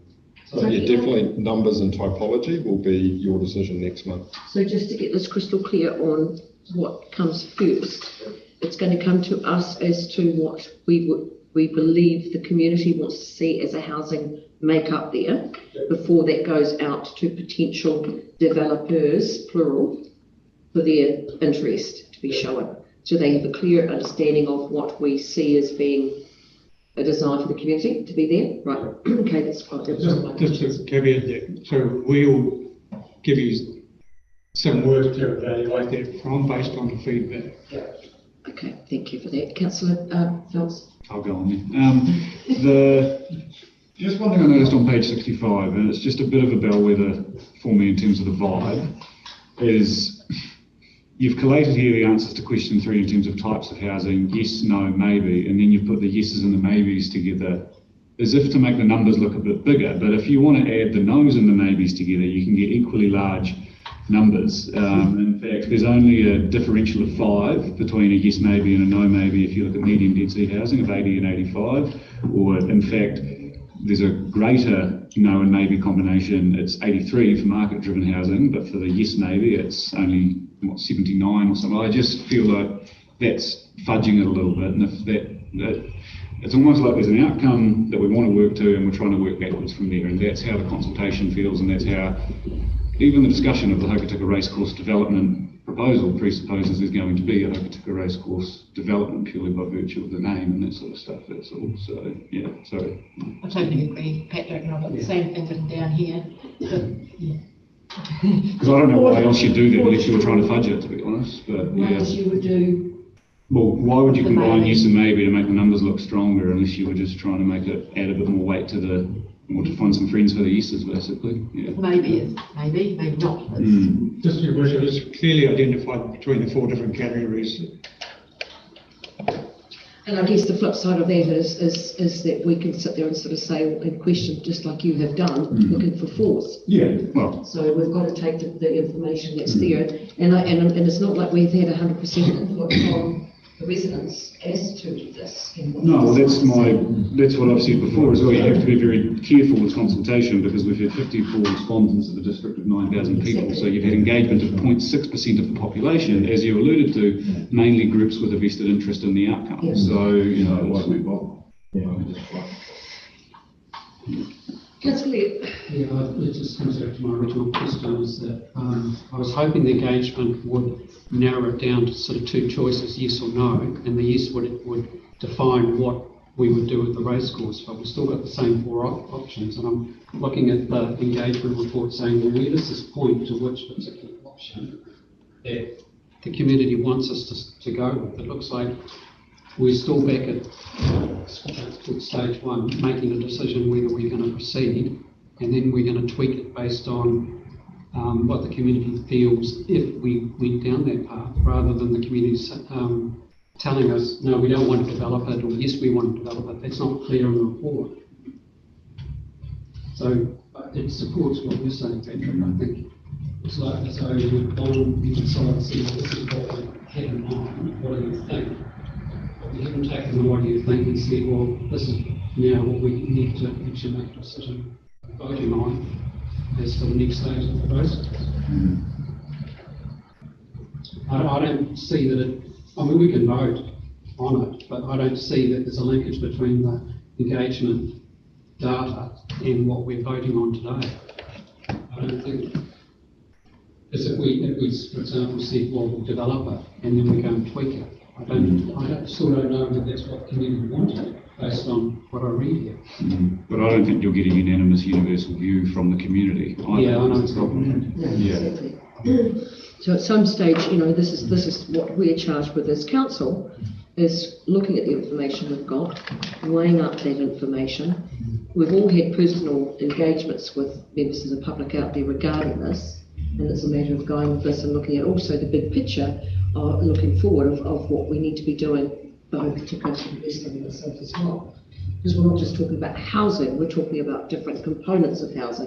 We're not talking about housing that's in direct competition to the many developments we've got around, because they are more your upper financial homes that we've got out there. So we've got to look at this as a big picture and say, well, 10, 20 years down the track, what does Hokitika need to look like? What does it need to have to be an aspiring place to come and live? Are we going to be able to support job growth? And what have we got to do? That this is an opportunity that council does have to actually fill a very large void that we currently have in the community. So it's a matter of thinking about this very squarely and evenly on the big picture, as opposed to, yes, this is what we've got. Unfortunately, that is all we've got to work on as far as our community feedback goes, but there is a bigger picture that we've got to look at. We've consulted as hard as we can, as wide as we can, and I think it's probably pretty generic of what the consultation would be or engagement would be, no matter what we're talking about. If it's specific to you, you're going to go. Stop back. If it's going to be specific to you, you're going to go. So we've got to look at that and say, well, is this a percentage of the wider population? If we extrapolated that out to say that it actually is what the larger picture looks like, then we've got this representation. So I've had people say to me, why would I bother submitting, because it's a foregone conclusion as well. No, I don't think you're right to say that. Well, okay, I'm right to say that I've had people say that to me, whether they are right or not, but I'm right. Yes, but that's... I will also say too, though, that in that is you cannot let that sway yourself as a councillor in the decision-making process here. There are people out there that have that attitude no matter what it is. Okay, there are people out there who say, oh, well, there's no point going to rugby, it's foregone conclusion. There's no difference. It's that perception of predetermination on what we're going to do. That is not what we're doing. We've gone through every process the correct way. We've put the brakes on this. We've gone out and talked. We've got feedback. We've pulled this over the coals. We've done everything correctly that we should have done as a council. Now, if people want to have that attitude, we can't change that, but we shouldn't let that mould us in our decision-making processes either. We shouldn't shy away from it. We shouldn't bow to it. What's important here on this, and I think it's time we've got elected to do this, to make decisions. It's time to make decisions. I support what you're saying here, and just in terms of the big picture, I look at other opportunities, and I see the area up there as a retirement lifestyle. Most of us around the table are aware that the lifestyle resort at Ashburton, where a number of families in Westland have moved there recently. There's been a number of advertisements in the paper introducing the Ashburton Lifestyle Resort.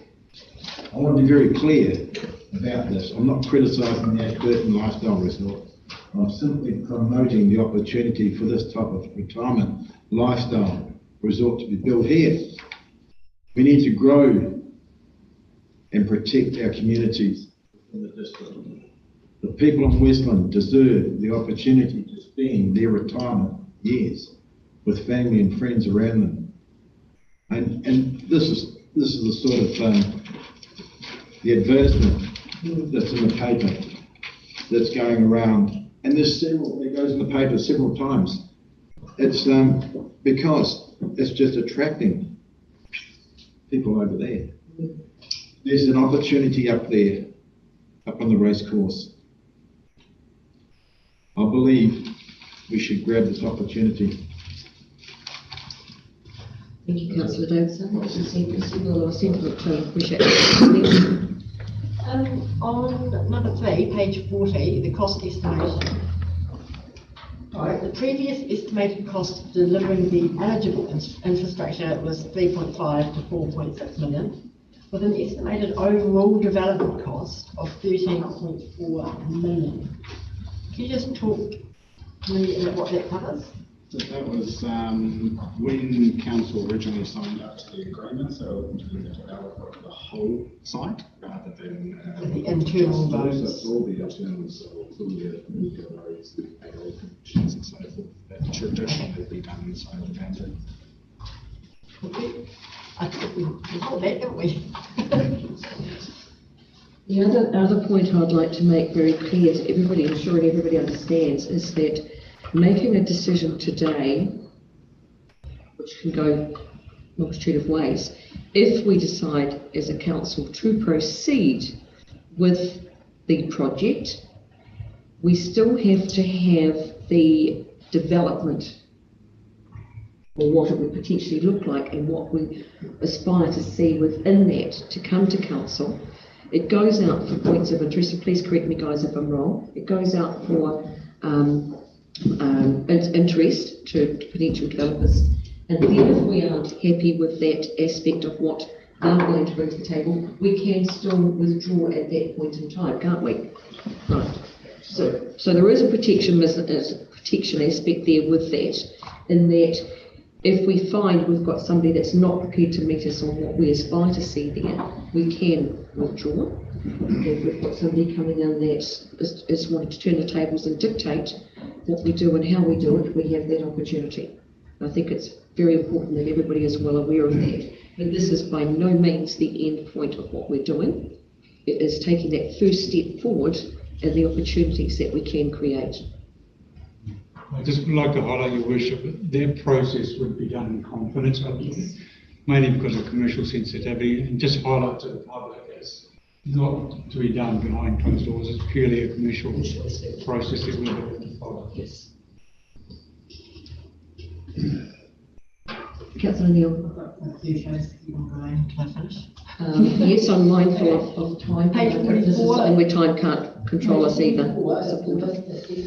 And I think all councillors need to read that and be very confident that we're prepared to take all the risks on cost overruns, on scope changes, delays, unforeseen site conditions, weather-related challenges and supply chain disruptions. And we all know from what's been happening over the last few years how big some of those risks are. Don't go with your eyes closed.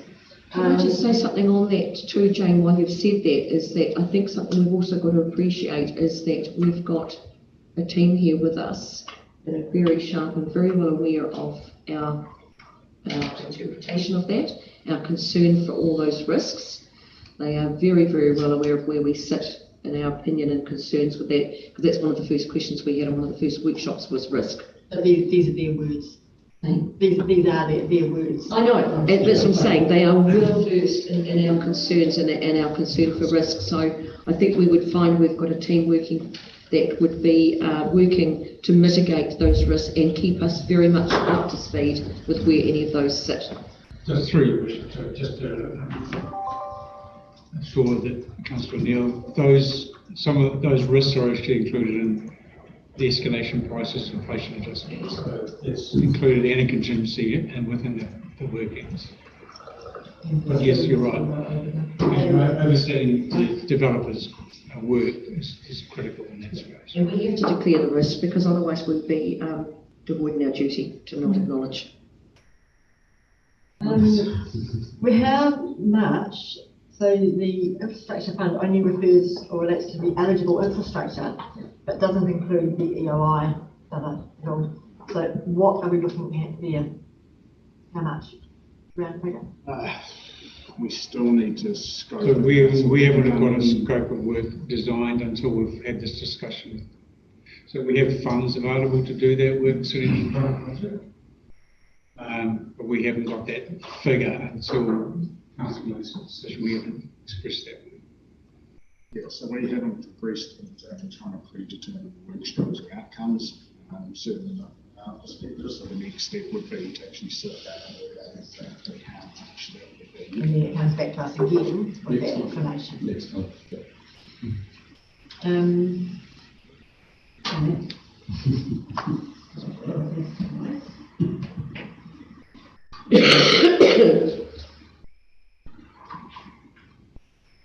Guys are just going back to the community engagement and not seeing those linkages really.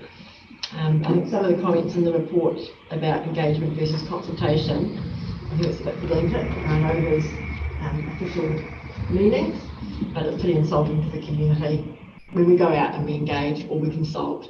They think going out asking them what they think, and they're not interested if one's legally binding and one's not. They expect us to listen.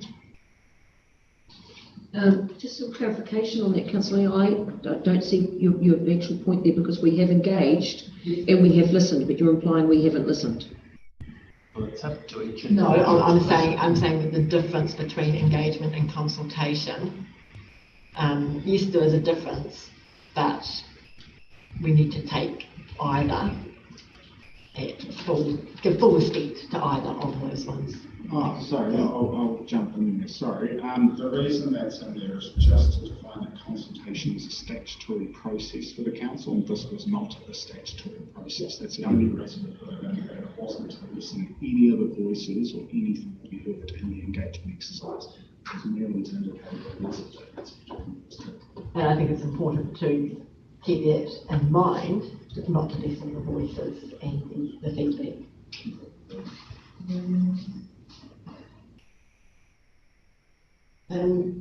Patrick, I guess agreeing with what you said before about people coming back to us and saying, I knew they wouldn't listen. Brian, that does happen a lot, and it's not just a few that say it, it happens a lot, and I'm not talking about this process at all, but for years it's been one, they don't listen. And yeah. That did come up quite a bit, Jane, and I think our conclusion says that you've got to keep listening. You can't just tell one off. Like we haven't got yes or no answers out of one consultation. Every time we reiterate this, you have to consult again, and that's what they've said. So many of them said they'll do it once and you won't hear from them again. We'll do this and you won't listen. So you have to go back to them and say, yes, we did listen, have we got it right? And I think you should be doing that 2 or 3 times throughout this process. So we have recommended that, irrespective of the council decision to proceed or not, to re-engage throughout the process. If the council is not proceeding, there's still a conversation to be had around the site, and people have had enough of their time on Saturday and Wednesday night and Thursday night, and they gave us our trust in that as well. So it's not just similar to follow around us and attention to the communities and councils and these. Yeah. And I'm not questioning you on that, I'm just emphasising around the table. I think we really need to keep. I think a point to wonder about interjecting too much is, do you just go off the consultation and then what you're thinking of doing, or do you actually think, how do we best serve all the people that, for whatever reason, didn't engage in the consultation process as well? Because that is our responsibility as a council to, and to go out and talk to some of those that didn't have an opinion or whatever on it. That's okay. So initially I didn't support doing anything with the racecourse, and probably might be tempted to go in the same path. But if you're saying that, and because we still have this issue as a project engagement, but nevertheless, if you're saying is we could go to the next phase, accept option 3 based on generating an EOI that actually does reflect the engagement feedback, but also has an out where if councils don't feel that it's fully reflected once we can still put brakes on it if we wanted to. Agreement. Does that make sense? Yeah, so there's a check at the end of the EOI. So and then again, say, okay, let's go to the next phase, but as long as it truly reflects what the people want, and if the EOI doesn't stack up, doesn't match council's perception of what the community wanted, then we back out. So the intention has always been to co-create the EOI with council. This is information to add to that. My recommendation would be to co-create the EOI. So I live in Buller and Jason lives in Christchurch. We don't live in Hokitika, so it's not for us to predetermine these things. I mean, it's not black and white. Community really wants, so it's very tricky. And it wasn't. The engagement wasn't that either. If you went on for a vote, I still feel that we would have a hung jury essentially. It wasn't.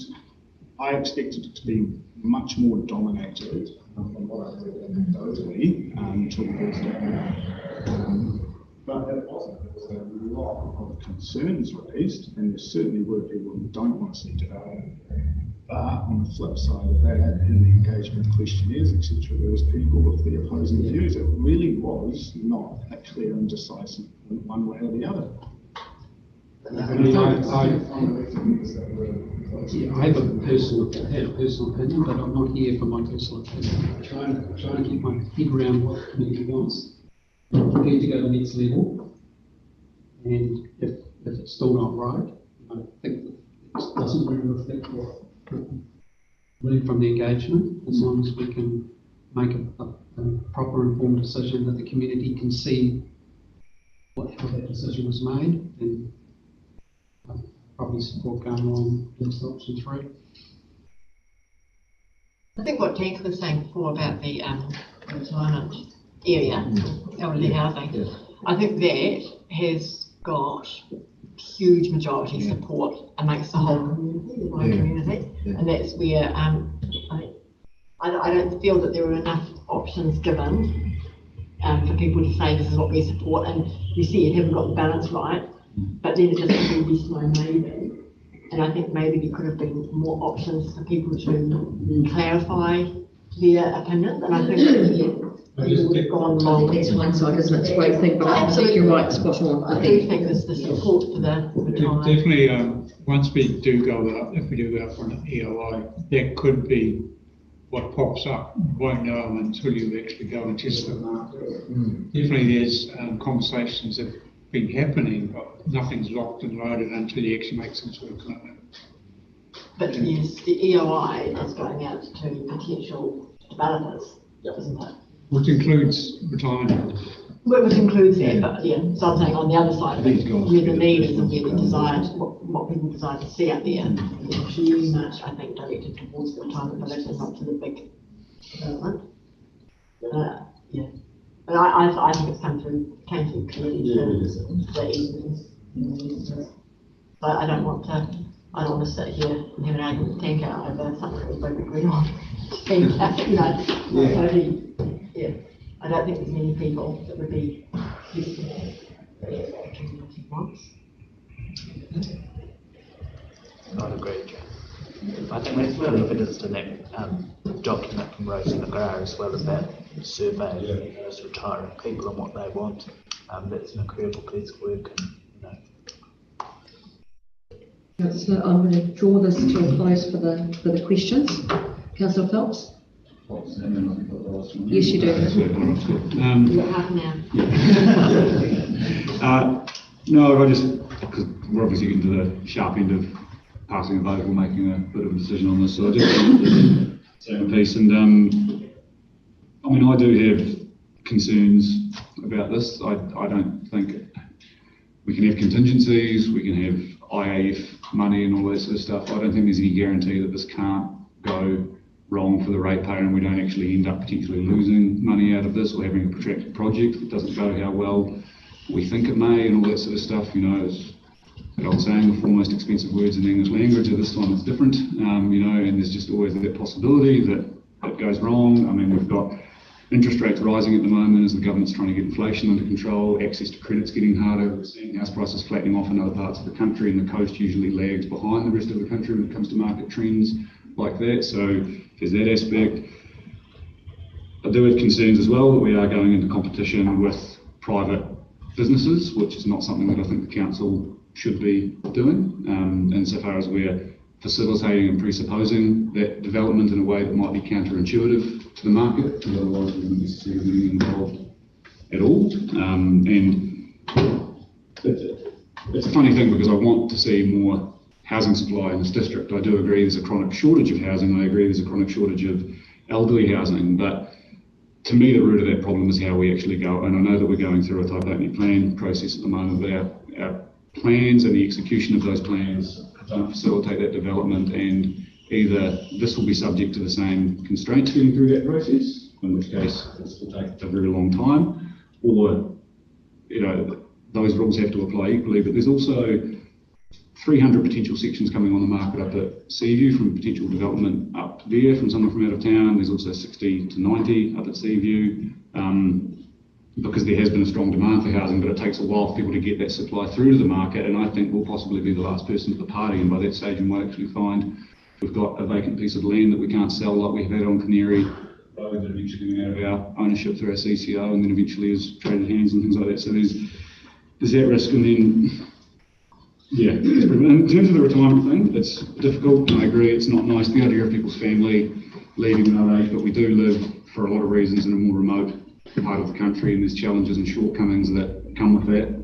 My relatives have moved to other parts of the country or the world for benefits, and I don't get to see them as much and things like that, and I wouldn't like to think that my parents move away, or I move away again, or anything like that, away from my parents. But that's also just the reality that we don't have the same social services as you're going to get in Christchurch or Wellington, but there's a lot of benefits to living here as well, from not living in those places too. So I think that just comes with the territory. But long story short, if it goes wrong and comes back on us, I don't know. I think a lot of people around this table got involved with the council in the last elections because they wanted to look after the ratepayers' money, and the council would be careful improving what it's that's something that's I appreciate your comments there, Councillor Phelps, and this is the thing, we've all got our perspectives on this and where we sit.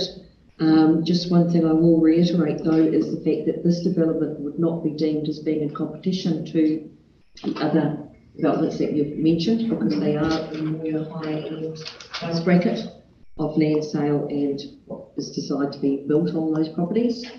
I've had a lot of conversations with Kaingaora regarding the race course, because I'm part of the housing forum on the coast, and it's interesting that this doesn't have to be done in 2 years or 5 years. It's a process. In some places it takes 15 years or 20 years before a site is fully developed. It's done potentially in stages. The risk we're taking is in doing the base development. The risk I see is if we were doing the build itself, that would be the risk where the risk sits, because you're waiting for sale of property or some form of uptake on that property. So your money is sitting idly. We're paying for the infrastructure to invite the interest. If we proceed with this and we take this out to the market for interest, we're going to be able to determine pretty quickly what sort of level of interest is out there and from what type of developers. If there's nobody out there, there's nobody out there. We can say, well, that's it, we've tried the waters. But it's going to be interesting to see what sort of interest potentially is out there, and then what we can ensure we manage or control in the type of development that we have there, fitting with the markets we deemed as being essential to Hokitik's growth. So I mean, the door's not shut on this for us, and we're not put into a box with this. The door is open with where we go with this. But yeah, I mean, we've got the ability to build, and I know some of the scare was that we're going to build social housing. What I have learned is that social housing takes on a lot of different components or types, if you like. If you look at the High Street development in Greymouth, that new housing complex they've got there, it's basically what it's Kaingaora housing, and it's superb. It's fantastic. I've been through it. It's an exceptionally well built, well constructed, well laid out area, which is going to create its own little community for those that live in it. So there's 101 different components that come into social housing, and we've got to look at our market. I know Kangaroo already own about 11 properties here for social housing, and they're looking at that as short-term, long-term. So it is already here and happening, but it's a matter of what we do and what we see as the need going forward. And the other thing is Kangaroo are happy to sit down with us and say, this is what we've got so far, the social housing. This is what we see the needs are, and we can bring that into our perspective going forward with what we aspire to see built or developed there with potential developers. So it's a very wide spectrum that we actually have open to us. We're by no means pigeonholed into anything. Last questions. Chair, I'd just like to give these guys a chance to answer what Councillor Phelps said. There's a few different points in there, so I'll try and remember a couple of them. Just the risk, and are there investors out there that you think will come forward? Well, the council has been approached previously by a few different developer groups that were interested in the site. I know that there have been emails received back to the council saying, hey, we're really interested in this expression of interest phase, because every prospective process has been pushed back because there hasn't been a council decision by this council. So there hasn't been any work done in that space. There's been 3 approaches that I know of who would come back into that EOI process. Now, the risk to the council is not something to overlook by any stretch. So we're not saying develop your trunk line infrastructure, spend your Crown money and roll out that process. We would say you do your due diligence on the civil design. So you've still got detailed design to do, you've still got a consenting pathway just for your trunk road. By then you'll have a very clear idea whether the private sector's interested in purchasing land off you or not. If they're not, time out. So the risk to council definitely, there are some costs. There's no getting around that in terms of getting civil engineering. Absolutely there's some costs. But the risk, I think, is mitigated for a period of time. The council gets an excellent response to the EOI and RFP process. At that point, any finances gained from the sale of the property go back to the ratepayer for the commission. So the risk is there, but it is mitigated. Indeed, to that, I think it's refreshing you are bringing up the risk, and from what you're saying, that's what you guys are doing. So every time we're up here, you smack us around the head with the risk. You know, you ask us, and same with you, Jane. You know, that's what you guys are here for. Just right reply, whatever the hell. Because there's one or two ways you go. If you want to keep it as an amenity, if we want to bank that land on behalf of the ratepayers as an amenity green space or something like that, and that is something other people have said to me, they're just worried about the loss of green space and that sort of stuff, and being next to the Boys Brigade Hall, if the Boys Brigade's too noisy to the pensioners that are then living there and want them to shut up on a Friday night and that sort of stuff, you know, and I'm sure that's come up when you've spoken with John, but if we don't want to do it and we want to go down the development road, or we think that it's fitting that land should be developed for housing, it's what's the most appropriate mechanism or framework for that. Because there's one thing we certainly haven't got a shortage of on the West Coast, it's vacant land, like one of the most sparsely populated parts of the country if you want land for sections. And if you need to find capital to pay for infrastructure, then that cost is simply passed on to the end consumer. So most of the houses that get built around here get built without this sort of thing happening. And so it's sort of just like, well, the risk isn't zero. If we don't go ahead with this, there's still plenty of functioning mechanisms to deliver housing to a market where there's demand for it. So what's really the benefit of us getting involved relative to the risk and the reward equation for me doesn't stack up personally, but. So normally the council would debt fund to put trunk line infrastructure into a development. In this case, the council is getting $3.5 million to do that. It still needs to charge. It's not a free ride in the private sector, so there still has to be share principles within the agreement. The private sector pays a developer agreement or development contribution. So this isn't a free ride. The difference here is you're not paying back debt. So all your connection fees plus your land sale is profit to the ratepayer. So that's the difference. If it's profitable. If you sell the land, then you're assuming you wouldn't sell it. Well, it's yeah. I don't know. Look, it is easy to be a cynic and feel like the smartest person in the room and then be pleasantly surprised if things go well. I understand that, but it's just in a few years' time we're sitting here and it's all gone to shit. Like, no disrespect, you guys can move on to another contract. We can all piss off and stop being councillors. The staff can all leave, but ultimately the ratepayer is liable for any financial, mishaps or anything like that, because they're the ones that pay for it through their rates, and that's the fundamental concern. They are the only party that really can't just walk away from all of this because it's going to be on their rates bill, basically. And that's something we're very, very well aware of, and that's something that, again, once if we proceed with the ELI and everything, we'll be able to fine-tune figures a lot more going down the track too. I think it's significant. I think not underappreciated is the land we got for nothing. Yes. So that's where the value sits in the land. Well, precisely, and if we sold the land at market value, that value is realised and crystallised then and there, and that's all we have to think about. It's all as a developer, it's a woman. And if we built the houses, we'd get even more still, but would that be worth the risk? Should we add all of that value? So no, but I mean, if it's inappropriate to go that far, why do we go halfway or 3/4 of the way there? Well, I guess you could say that if we don't have control of what goes on that land, that becomes a risk too, because we could end up with heaven knows what for a housing development there, indirect competition to the other developments that are out there, and still leave the void we've got there currently. I support competition. Competition is fantastic. I don't support us being the competitor. That's my distinction. Competition is the best protection for consumers, but I don't think we should be the competitor. That's not. We're just talking the ticket away. Look, it's now 3:05. I would like to. We've got half an hour to hear about Silverbeat and Cass Square. That's so that people can eat when they can't afford it. People can eat. The population of the country has grown. No one is dying of starvation in New Zealand. No, but we have got some people doing it pretty damn hard out there too. So whether it's circumstance or what.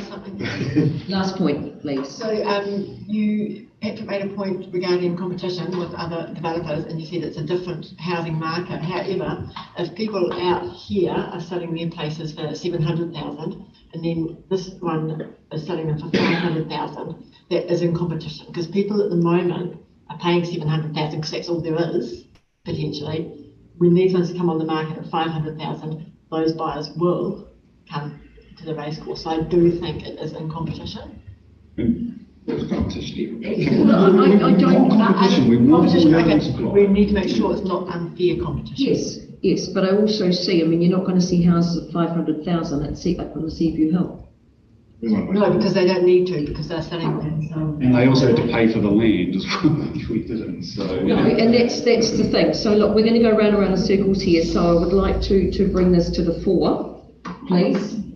And as we've gone longer than 2 hours, and no meeting can sit continuously without a break, or at least can I have someone resolve, please, to go into extended time before we break? Thank you, Councillor Phelps, Councillor Davison. We will go into extended time very briefly. Comments about the Silverbeat, Thank you very much indeed, Councillor Phelps. I appreciate that. I'm sure the others out there will too. Right, so I'm going to draw the discussion to a close, and we will be moving on with making a decision. Now, the point put forward is that the report be received under points 1, 2 and 3, which is option 3. This is the preferred option. Do I have a mover and a seconder on that option, please? Move it. Thank you, Councillor Davidson. Seconded, Councillor Manera or Burden. You choose. Right. Now, I'm going to break this down into components. First and foremost, that the report be received. I'll move that the report be received. There's no danger in receiving a report. Very much. Secondly, Councillor Manera, thank you. Point 2 is that Council continues with the Infrastructure Acceleration Funding Agreement works and seek a development partner. Can we please alter that to be partners, through the creation of one or more super lots? Let's chuck a supermarket out there and then make food cheap. We're just talking about these, thank you. Is there a problem if we put partner / I would suggest all partners. All partners in there, if everybody's in agreement to that being added in there, to ensure we follow through with what we've been talking about. Can I have someone please move that through the creation of one or more super lots? Can I have somebody please move and second that aspect of the motion? Point 2, Councillor Manera, thank you very much. Do I have a seconder? Councillor Burden, thank you very much. And point 3 is that council. We're going to take a vote. Yeah, we need to vote. Oh, sorry. Well, I don't want to be nitpicky. Sorry. Right, all in favour of point 2? All agreed to the report's been received. So can I have a vote in support of point 2? The council continues with the infrastructure acceleration funding agreement works and seeks a development partner or partners through the creation of one or more super lots. We have a vote on that, please. Show of hands, all in favour. Well, subject to, we'll discuss those in terms of the development of the EOI, yes. Yeah, that doesn't say that. No. Which one are you talking about? 10.2. 10.2. Council continues with the infrastructure acceleration funding agreement, works and seeks a development partner or partners through the creation of one or more super lots. And then the last one is That's setting in stone that the super lots are created, because that's what it says to me. One or more super lots, sorry. Seeks a development partner through the creation of one or more super lots. So council will create one or more super lots and a development partner will be put forward. So that's moving further than what the discussion was. So it's basically. We've seen the maps, we've seen the development, we know what we're talking about for area. And that's what we've been talking to. Everything we've had, all the discussions we've had today have been relative to those drawings, those maps that we've worked on with all the discussion and engagement. Later on, we'll decide what sort of houses, isn't it? No, but at what point do we take on board the community feedback? It doesn't actually say it in the, can we have some additional clarification that I suggest, Your Worship, sorry to interrupt. Yeah. 10.4, it's instruct the CE to bring a report back to council, proposing the next,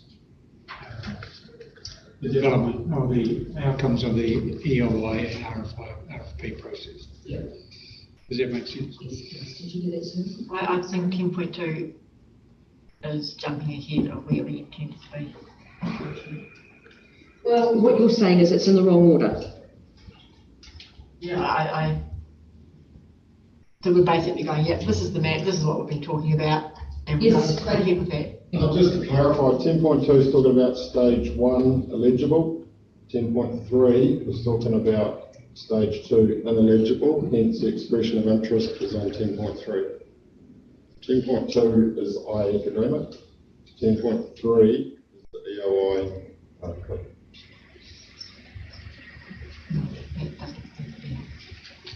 Well, 10.2 just means that we still have agreement.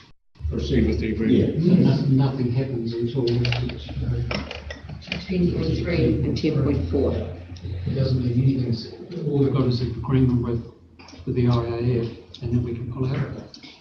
Right, so Simon, can you please just repeat the 10.4, or please, can you just please repeat the 10.4 to ensure we've got that captured correctly? Just to clarify, 10.2 continues on with the agreement process, right? So 10.3 confirms it will develop an EOI and RFP process for the project.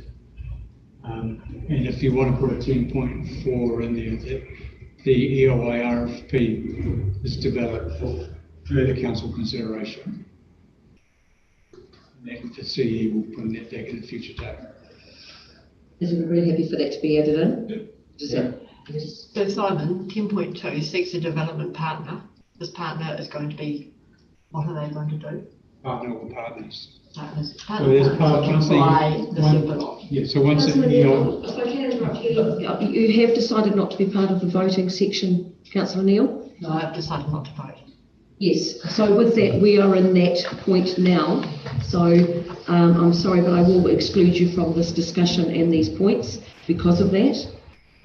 I'm sorry, but that is how I see that. If you've withdrawn from voting, then this part is what we're voting on, so I will be excluding you, sorry, on this discussion. As long as 10.4 does include the wording that reflects community engagement, in developing the EOI RFP process. Yes, and I've got nods coming from down the back there from Joseph Associates. Yes. So you happy with, have you captured that? Is this in 10.4? Yeah. So just to carry on from what Simon wrote, it is to expression of interest, a request for proposal is developed for further council consideration, and that the CEO will bring that back to council at a future date. And then we're adding to that this will include. I suggest, Your Worship, that 10.3 is modified to include at the end of it for the project and the community based on the outcomes of the engagement process. Yes. No 10.4. Yes.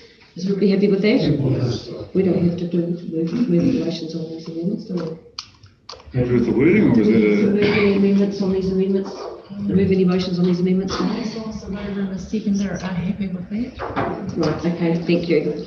Right, so we will go back to moving through this. Council, point 2, council continues with the infrastructure accelerator funding agreement works and seeks a development partner or partners through the creation of one or more super lots. We had a mover, we had Councillor Manera and Councillor Burden moved and seconded that. All in favour? Aye. Against? I've seen no hands here.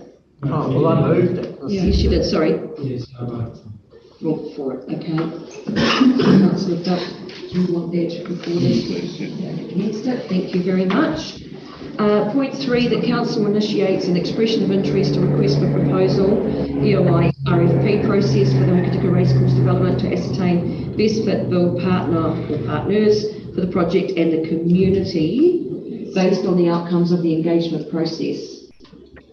Do I have a mover and a seconder on that, please? Councillor Davidson, thank you very much. Councillor Beard, Councillor Gillette, they're all putting their hands up now. Sorry, what's the next step? It is on your screen. The council initiates an expression of interest to request for proposal, EOI and RFP process for the Hokitika Racecourse development to ascertain best fit build partner or partners for the project and the community based on the outcomes of the engagement process. Yeah, I'll go against that as well. So all in favour of that? So if we can hands, thank you, Councillor Beard. Against? Councillor Phillips, you want that recorded? Okay. And lastly, we have 10.4, expression of interest, request for proposal was developed for further council consideration and that the CEO will bring that back to council at a future date. Can I have a mover and seconder of that, please? Councillor Burton, thank you. Councillor Davidson, all in favour? Aye. Thank you. Against? And recorded. And recorded, thank you. Right, well with that, that's carried. Thank you everybody very much for that. It's a massive decision. I'm fully aware of that. I don't think anybody can question us on what the effort's gone into this. But thank you very much for your time, your focus, your concerns and everything else. We've still got a lot of homework to do on this. And yeah, we look forward to the next stage. And guys, thank you very much for everything. Thank you. Thanks, Donna, for being here for the meeting as well. We will adjourn. Oh, do you want to do your CEO report? No, I'd love to have a break. Okay. We'll get firefighter Ben Nelson in very quickly if we can. He has a 25-year service team card. He's been sitting out there since 10-2. So we'll get him in because we didn't have to tank it when I went and did the official ceremony at Kuparangi. And I gave him an empty box. Which he received exceptionally well, but we're just going to recognise him now and give that to him officially, and then we'll treat him to tea. So we'll do this and then adjourn for afternoon tea.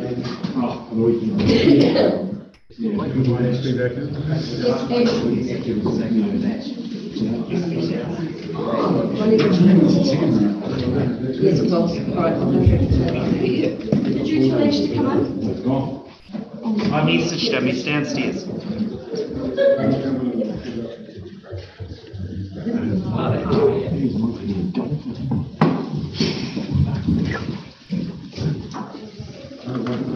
hope I voted the right way. Democracy was the winner on the day.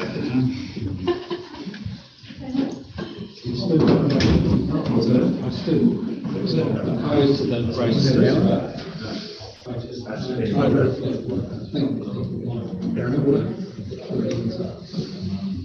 But at the end of the day, the acid test will be the ERI. If no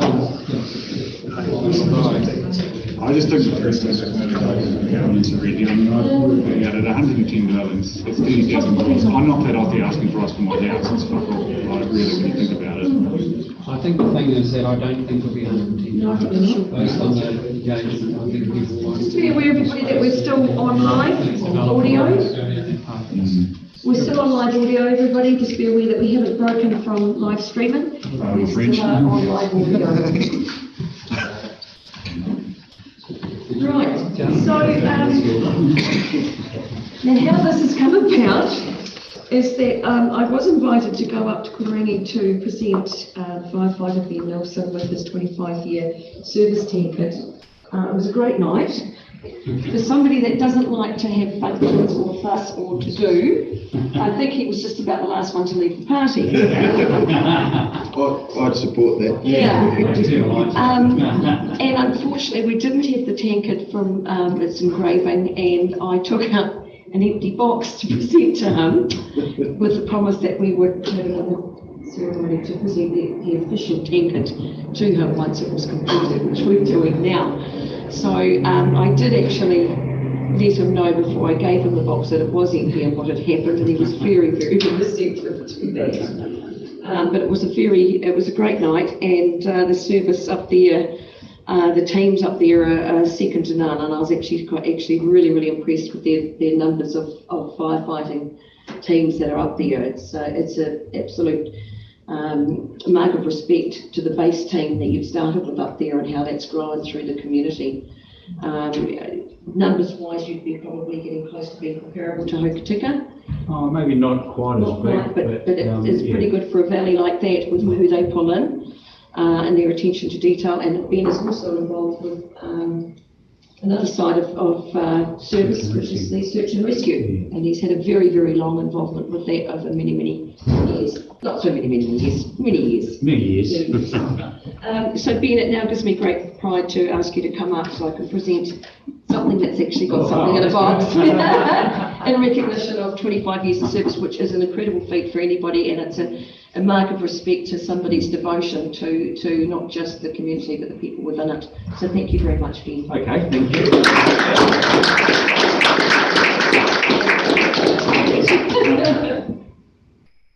And it was a really good night. Yes. It was. You could have stayed longer. I snuck away. I didn't know what I'd get home. Yes, no, fair enough too. Could have crashed at ours. I was off to ride in the fire truck. Thanks, Dave. Thank you very much. Yeah, cheers.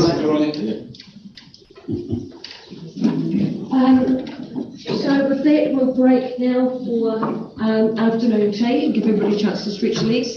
If you'd like to join us for a cup of tea in here, Mr. and Mrs. Nelson, you're more than welcome to in here.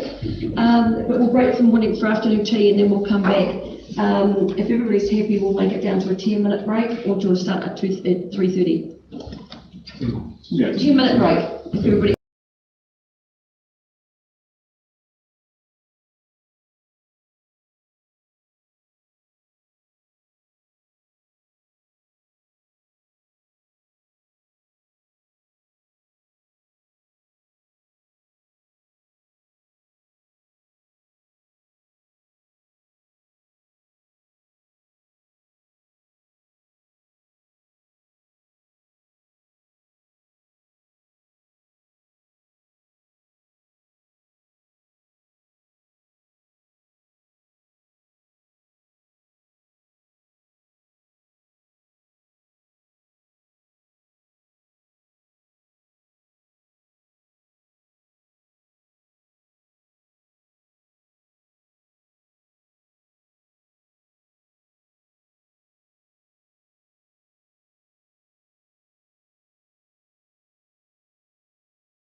3:35. And we've resumed with, so now another point that I must make clear too is that we've received an apology from Francois. So that was actually during the discussion on the race course, so that has been included in the minutes. Do we need to accept that because it wasn't here before? Yes. I'll move we accept it. Thank you, Councillor Phelps. Councillor Casson moved and seconded that we accept the apology from Francois. Thank you very much, everybody. Right, so we will move on, resuming the meeting into the update on the Peterhoff. No, not on the CE's report. Sorry. I'm not trying to short circuit the meeting. Maybe to sit down here. Is Councillor Beard back online? Councillor Beard will just check. Would you like me to proceed without her, is she not? No. Shall I proceed, Your Worship? Yes. Okay. Thank you, Your Worship, councillors. And, I'd just like to take the report as read, but I want to take you through a number of key aspects. Sorry, apologies, I'll just still be reading that 100-odd page. 163. 163. So I'll take you through a number of critical items I think it's worth highlighting as part of the report. The affordable waters reform. Obviously, it's coming at the pointy end of decision making around transition time, and the Water Services Bill has had its first reading 22nd of June and is going through select committee at the moment. We've made submission towards that bill.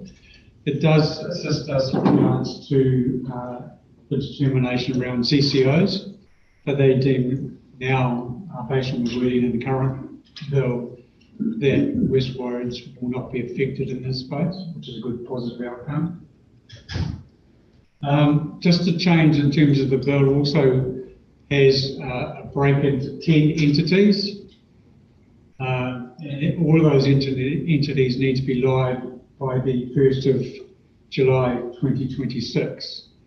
We have been included in Entity I, which is West Coast Councils plus Canterbury Councils or Canterbury Councils.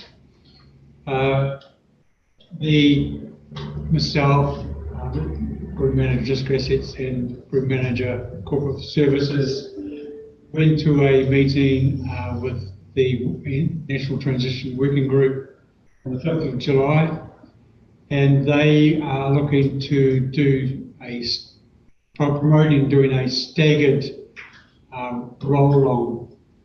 Basis for that is the fact that they don't believe they can support bringing 10 entities live at the same time. So they're proposing to stagger those start times. They have written to me in the last week asking for Westland District Council to confirm a best date of go live. We haven't replied to that at the moment.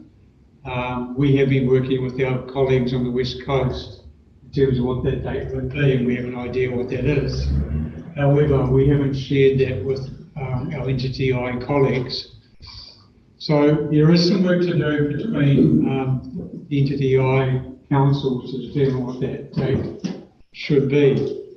I think there's a fair number of decisions in that space, considering quite a few of those councils are also members of C4LD, and C4LD are meeting, Community for Local Democracy, and have been quite, challenging the reform process.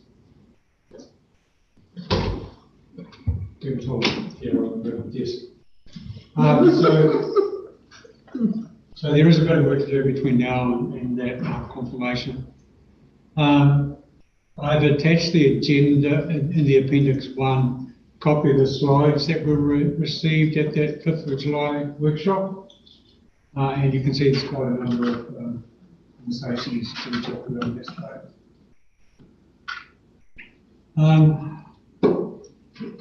Obviously, we are looking to roll out chlorination across all of our remaining water supply plants. We're looking to do that over the next 8 weeks. Work is already underway to install the right kit.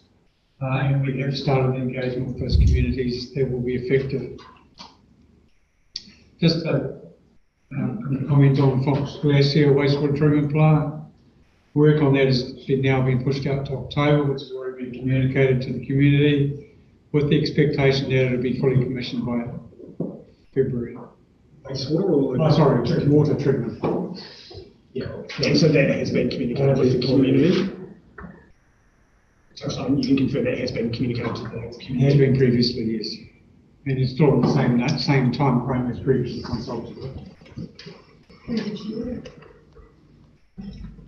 Sorry, yes. The engagement with the communities regarding chlorination, what does that look like? It's not asking if they want it or not, is it? No, it's not. Advising them that that's been installed as part of it. So part of the new water reform requires chlorination of water assets. We're not talking about chlorination in this case, we're talking about chlorination of water supply. So that's an absolute definite. It's an absolute definite that it's happening. Yes, that's right. So the engagement is actually just information going out. The engagement is just information going out to the. Correct, the timing around it. Just back to Fox, again, probably a $1 to $2 million question, but how certain are we around the budget and time frame for that? Based on the feedback from my staff, we're still on track with budgets and everything according to the advice. And we don't expect it to slip to November, December, January, and have some more slight. Based on the current information, it's all on track. So you can see that the plant is actually now in the Makana, I believe it's located. Yeah. Now ready to be installed. So, yes. There's a community fairly keen for that to be online, especially prior to the tourism season. You would have also noticed in comms that Carnegie external infrastructure, external upgrade has been now finally completed. There's still some snag work we're doing with the contractor before we sign that off. Obviously, the next phase of the Carnegie is identifying that clear up component will be. And also open to the swimming pool, once again on track and currently on budget. As a media release has been circulated stating that council has now taken project management of the swimming pool as effective of the 7th of July and going well. Regarding the swimming pool, so it's been brought back into council, and what sort of savings are going to be made there? The project management. Still, I can't quantify, but it would be a reduction. I would anticipate around $100,000 mark. That's the number that I have in my head. Not the 700,000. So the project management component for Joseph Sensation was around the 300,000. Not 700,000. Yeah. So some of those will already cost, talking about architects, design, etc., already cost will incurred. So there should be a saving of. We're expecting to be under budget at this stage.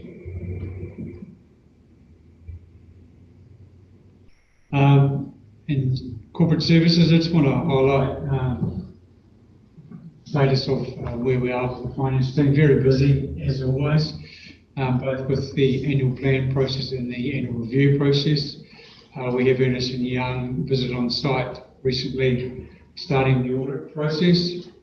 And obviously there's further work to do with, once again, the Three Waters transition unit in terms of confirming final debt position of that project or that transformation.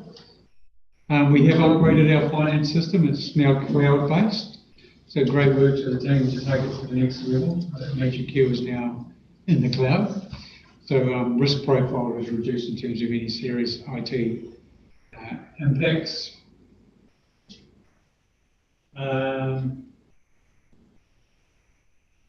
We are introducing e-invoicing system as an extension of our finance system.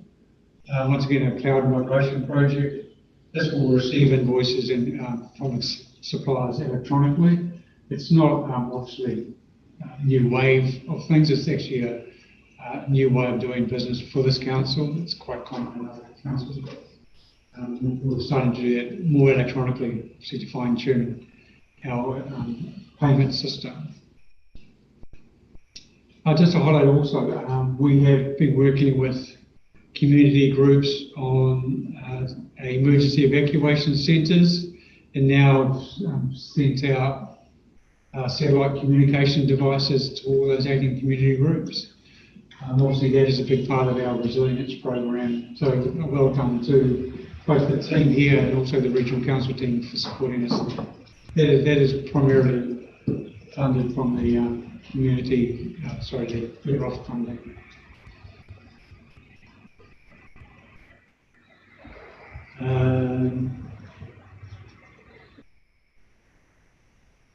Just in regards to the building process, so just highlighting there, we've issued 55 notices to fix to various participants out in the community. Most of those have been buildings that have been built without consent, and following up on warrant of fitness aspects as well, building warrant of fitnesses. Currently underway is the IANZ audit. We have them in the building today. The IANZ audit basically gives us accreditation to carry on issuing consent on behalf of council, and obviously a very important part of our business. So it's always a big piece of work for the building team annually in going through that robust process. And I want to highlight the work that has been done in the Mayor's Task Force for Jobs over the last calendar year, last financial year, and can confirm that we have received funding for the next 2 years. It's a reduced fund, mainly because more councils are coming on board with the same amount of funding from MSD. So that program of work is underway. We're looking to shore up contracts with the existing contractor to deliver that service. And they've done some really good programs. Obviously, the highlight being 50 job placements over last year, working with relevant businesses. Waitson Island, it's a project that's been going on for 18 months or 2 years. It came out of the COVID Jobs for Nature program. If you recall, there was a whitebait sentry installed at Waitson Island from DOC. The project basically looks at extending that whitebait sentry and including walking track, etc. So that has been a highly successful project, including a number of key stakeholders, primarily led by DOC and volunteers, Community Volunteers New Zealand Association. They also cleared 5.3 hectares of invasive noxious weeds and collected a lot of fly tipping rubbish as well during that whole program. The place is looking good, and if you do get a chance, I would recommend councillors go and have a look at that. There is potentially talk of a stage 3. That is yet to be decided, and there is no clear funding allocation for that at this stage. I just want to highlight the staffing that have started. So the ones that have said starting soon have actually just started. So they started this week. We had 4 come on board this week and 1 last week. I suppose one of significance is Lauren Sedley, who's our new museum director. Obviously, she'll be part of the process around redefining what the new fit-out project will be. We've had a number of internal promotions, which is fantastic.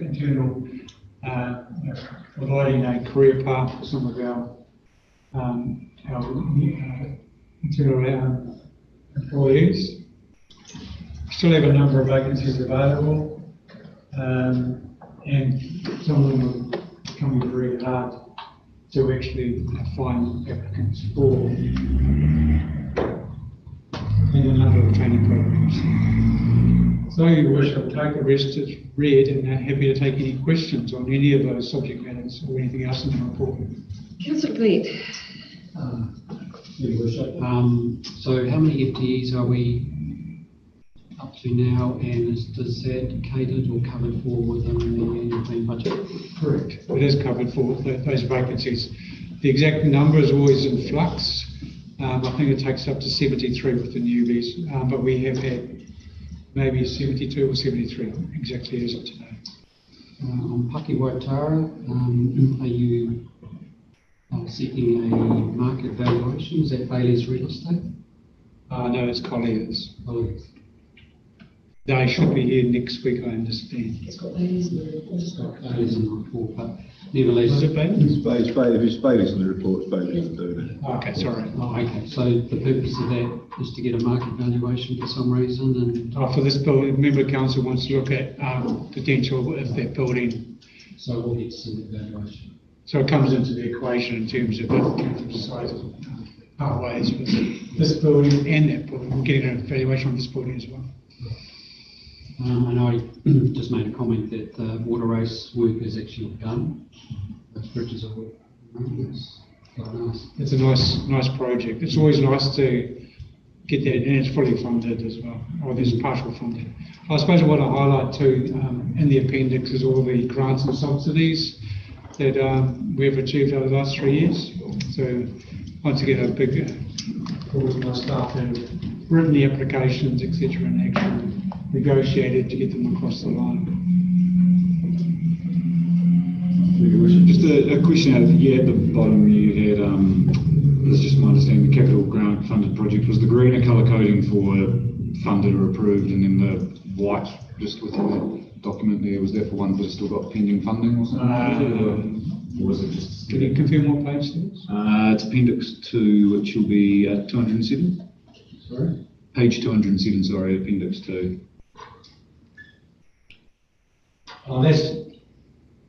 So that one's completed. I can take this one. What was the one that's I just noticed, yeah, I was just clarifying because I think the Otera toilets are in there and they're coded white. Does that mean that there's still funding pending for a TIF application or something like that? Just some of the projects have got white and then others are coloured green. I would suggest that the white one's still in progress. Okay, yeah. Through the worship, Simon, with the removal of the management grade ride funding, what are our thoughts on the future of the Windrush Trail in terms of improvements and things we can do in times of storm damage? So just to remind councillors that the the Major Grade Rides Fund, which is a contestable $8 million annually for the 23 major grade ride trails in New Zealand, have not put that out for submissions this year, mainly because of the significant impact on the North Island in terms of damage to the other trails that are on the east coast of North Island. And so there is funding available still for weather events, which we can claim for respectively, which we have been successful on. And also there is potentially some funding available for significant safety elements coming out of recent audits that they may fund as well. Well, we are putting our hand up for significant funding this year. We are going ahead with getting some work done, particularly on the Totara Bridge. If you recall, we're getting an engineering assessment completed for that. And that shouldn't be far away from being available. Just a question on the Great Rides funds, the total, those figures above it don't add up to that. What page is that, sorry? Page 211. So that figure is the 127,000 hasn't been included.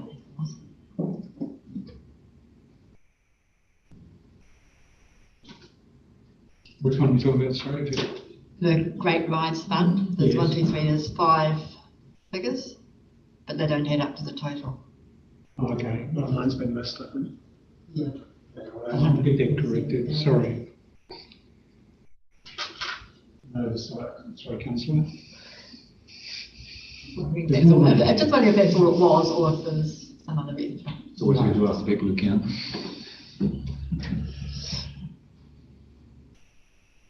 Any further questions for Simon? More so a comment, Mayoral Task Force for Jobs, nice to see them getting 2 years of funding as opposed to funding after the Yes. last 2 years, which is a bit stress on those people and cost other entities. Staffing in general, obviously nice to have 40 people join us this month and going forward, filling those roles and moving away from some of those consultants and contract roles. Internal promotion, again, I've said it before, it's awesome to see young or old people in our organisation getting opportunity, which is great. Those who leave, I assume we follow a exit interview process and we take learnings from those that are going as well. Correct. You know, we carry a full offboarding process, which includes an exit interview, to take the learnings from those processes as well. Anything further for Simon, please? Oh, just great work for all that funding you got, all that funding money. Well done to us. Good. Thank you, Councillor Nera. Can I have a mover and seconder, please, so that we can resolve that the quarterly report from the Chief Executive dated 20th July 2023 be received? Councillor Phelps, Councillor Galliot, thank you very much. Thank you, Simon, very much for that. Before we draw breath, we will ask Scott to come up for the update on the Better Off Funding Tranche 1 projects. Thanks, Scott. And sorry, TC, welcome back to the meeting, and yes, we've removed the furniture. Worked it out, thank you. Good afternoon, everybody. This is an update report just to advise councillors that the Better Off Tranche 1 funding is well underway and the projects are being delivered. I'm going to take the report as read. I'm quite happy to take questions, but if there is a more technical examination, I need to take them away and come back on projects. Yes, Councillor Galliot. So have we haven't received all the Tranche 1 funding that comes in? It comes in stages. So we've received the first stage of funding. We're looking at now the second stage of funding. The portal that has been put together by Crown Infrastructure is slightly challenging. They've set it up a way that's not easy for us to use, so we're working for that. That's appropriately. Councillor Casson and I were at the Harry Harris Civil Defence Open Day on Sunday regarding their Kinskill. Oh, I'm sorry. And Councillor Madeira, sorry, Brian, you were part of the inviting team. Really impressed with what they've done to establish themselves, the program they've got in place up on the board. I've already had a discussion with 2 other communities that they need to actually invite those people into their township to help them replicate what they've got. It's exceptionally good. I'm really impressed with the team they've got there. And while we were there, South Western Lines dropped off another 3 food containers, 3 wasn't it, to Harry, and they're distributing the same to all the communities in South Westland to add to their load that they've got already. But very impressed. If the world came to an end tomorrow, I've got great confidence that community will be able to actually take care of themselves for quite some time. Yeah, without wishing to tempt fate, we are pleased with the way that this is working. That's right. That sounds like decided. And if we can get the rest of the communities to pick up on their lead, it would be a wonderful thing. It's a signal generator. It's coming. We offered you a pathway there. Scott, I had this written down for your report, but it appears it was actually in the appendix of Simon's one. The Carnegie for both the strengthening and the development. We've got other funding broken down as one lump sum, so lotteries, Better Off, and our funding from Western District Council, and then the other one, there's 3 parties. It'd probably be quite useful to have those broken down as here's the total value and the 3 entities that have funded that part of the project. We're giving X, Y, and Z, just for clarity as opposed to one pool of money from 3 different players. Just to highlight, there are a number, the funding, particularly the Culture and Heritage funding, I think it's about $780,000. We are due to write the final report for that one now that the project is almost finished. So they are chasing us now for, we've got 6 months to complete that report. just to also highlight the funding in the MDI fund, if you recall, quite some time ago, it's the first amount of money that went towards the project, $500,000. And lotteries as well. It's nice to see the scaffolding down. It looks beautiful. As well. Yeah. And the comments back from the community, the wider community, have been that they love the colour. They love what's being done, and then also with Rentons, they just feel like everything's working and tying up nicely. Just through your worship, something very trivial, but in page 219, the Lions Club Lazar Park Hall upgrade, Lazar spelled two different ways, Lazar and laser in the two columns. So can we have the spelling mistake fixed? I agree, it is very trivial. It's called covering your bases. Dollar each way. Yeah, dollar each way. Don't do it again. You're doing good if that's all he's asking. Right, anything further for Scott? No? Right, so can I please have somebody move and second that the report be received? Councillor Neal, Councillor Casson, thank you very much. Thank you, Scott, very, very much for that. Greatly appreciate a great report. Right, elected member policy. Simon, you might as well just stay there. I'm Leslie today. Yes, you are Leslie today. Obviously, councillors, this is an amendment of an existing policy. A few minor changes, but I just want to highlight we've had one significant change is to do with including a parental support allowance. Obviously, the focus of this, and this is in guidance from the Remuneration Authority, is to support other parties to become elected members and to provide parental care while still doing council business. I just grab my piece of paper. Yep.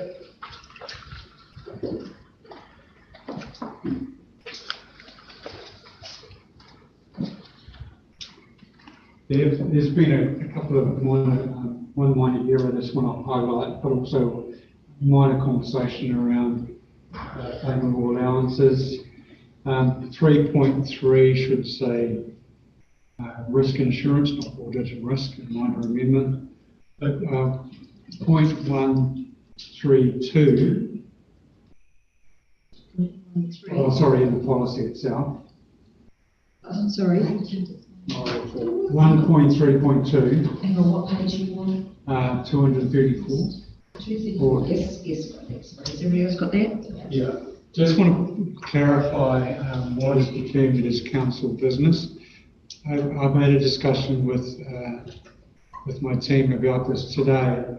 There was a request to make some modifications, but I just want to clarify what it actually means in terms of council business.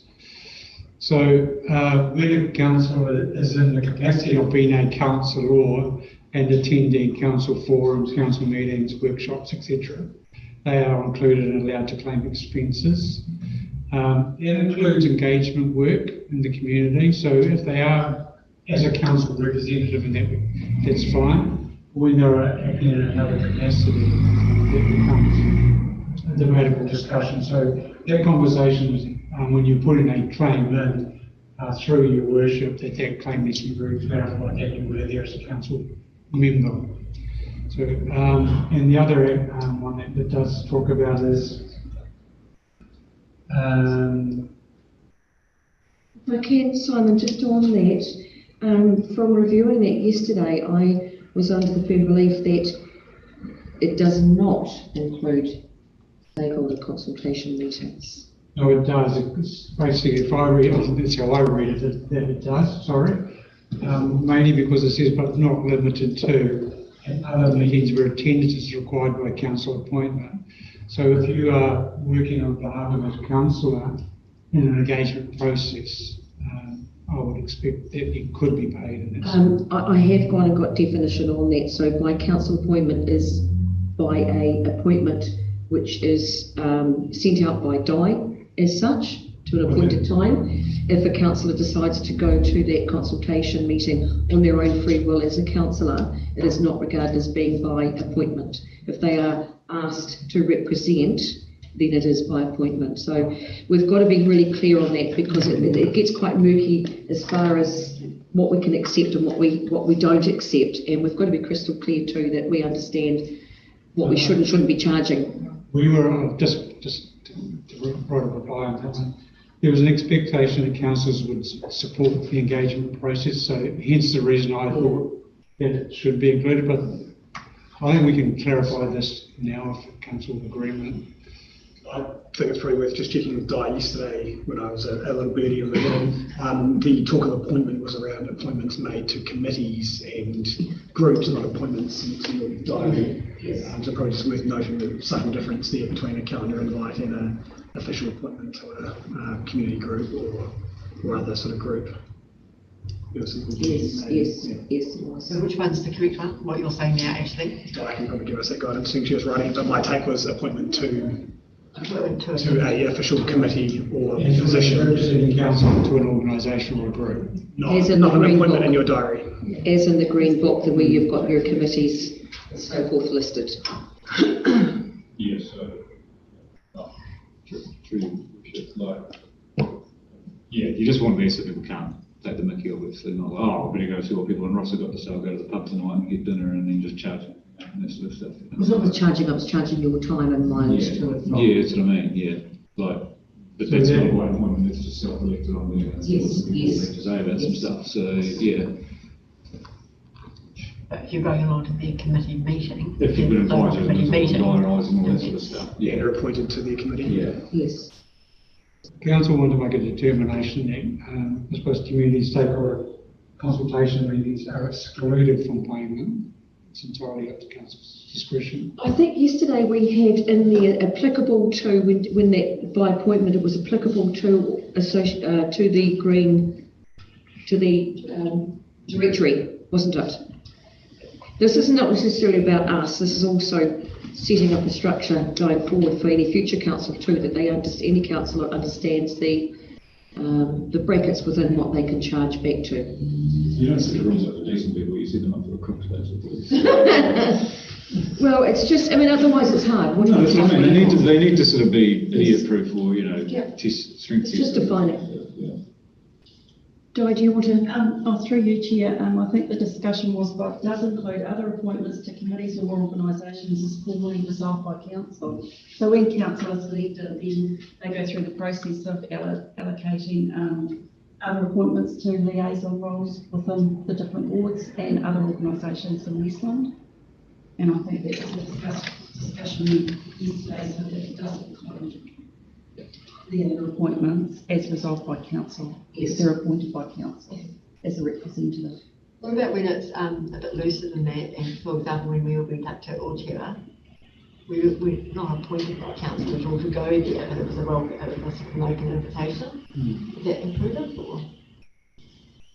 If you were taking, personally, you were on council business, going there as a council forum to represent council in their conversation with that community. It's like going to a community meeting. You're a Northern Ward councillor, so yes, you would be covered in it if you took your own vehicle. We don't encourage taking our own vehicle, we encourage carpooling. It's needed long, and some people had to get back quickly. So, do we need to clarify that clause 1.32?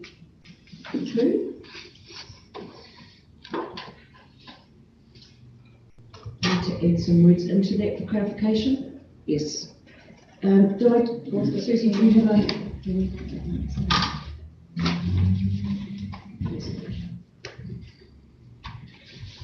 Okay, so just on that 1.3.2.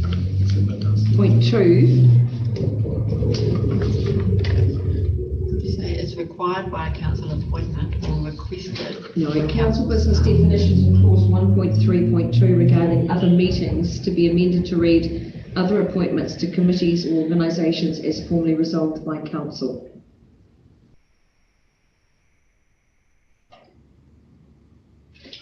I was just going to say, I don't know if we do this already anyway, but I just think publishing everyone's expenses each year or something like that, if there's not Available online. Yeah, so there's a degree of accountability there anyway. Yeah, I think if that's better for you to move it. So then we will remove council business definitions in clause 1.3.2 be amended to state that community stakeholder consultation meetings are not included. And we will leave A as being the standing one, and clause 3.3 be amended from audit and risk committee to risk and assurance committee. Sorry, so you're not including stakeholder meetings, is that right? So if we went down to Fox for an annual plan or an LTP, I'm just not quite clear what you mean there. Community stakeholder consultation meetings. If you Should can't, they should be expected to, we should be attending I'm removing that and not saying it's not crystal clear on that one, is it?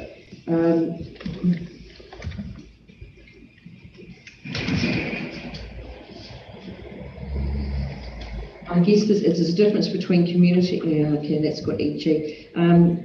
There's two things here. One's community consultation, and the other one's community stakeholder consultation. So stakeholder consultation, I would think, involves the LTP and annual plan consultation. Aren't they both? Community consultation, I would think, would be what we would have had at the RAS course. No, that's stakeholder, isn't it, still? So that was engagement, not consultation. Which I actually think it reads fine as it's printed. You can't say that anyone's going to defraud anything. so we'll take out B. I'm just going over to the last B, B of the actual run sheet.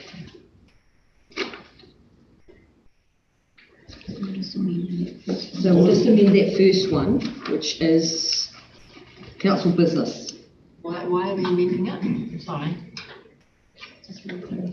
Because it clarifies other meetings, other appointments to committees or organisations as formally resolved by council.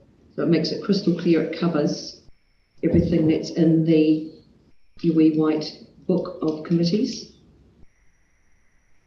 So it actually does talk about, sorry, I'm not talking about the actual clause in the actual policy itself. Other meetings where attendance is required by a council appointment. So it already talks about those that have been appointed by council. Required by a council appointment.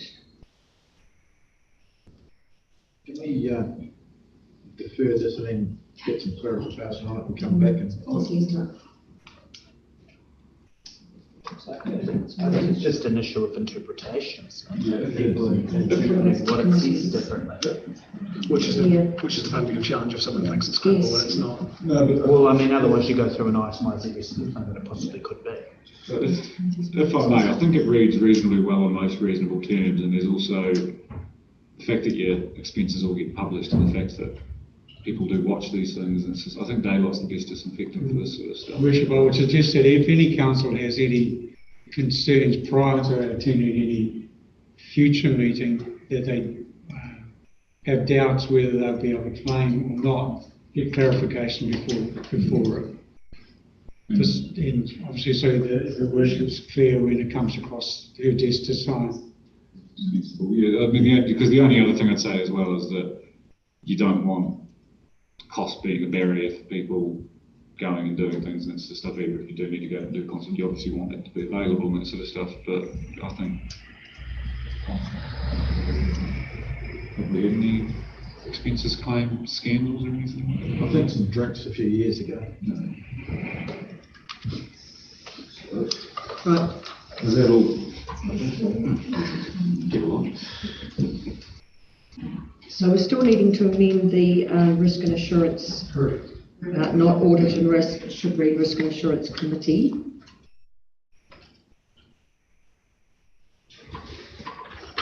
That's 3.3. Just it's got the committee name on it.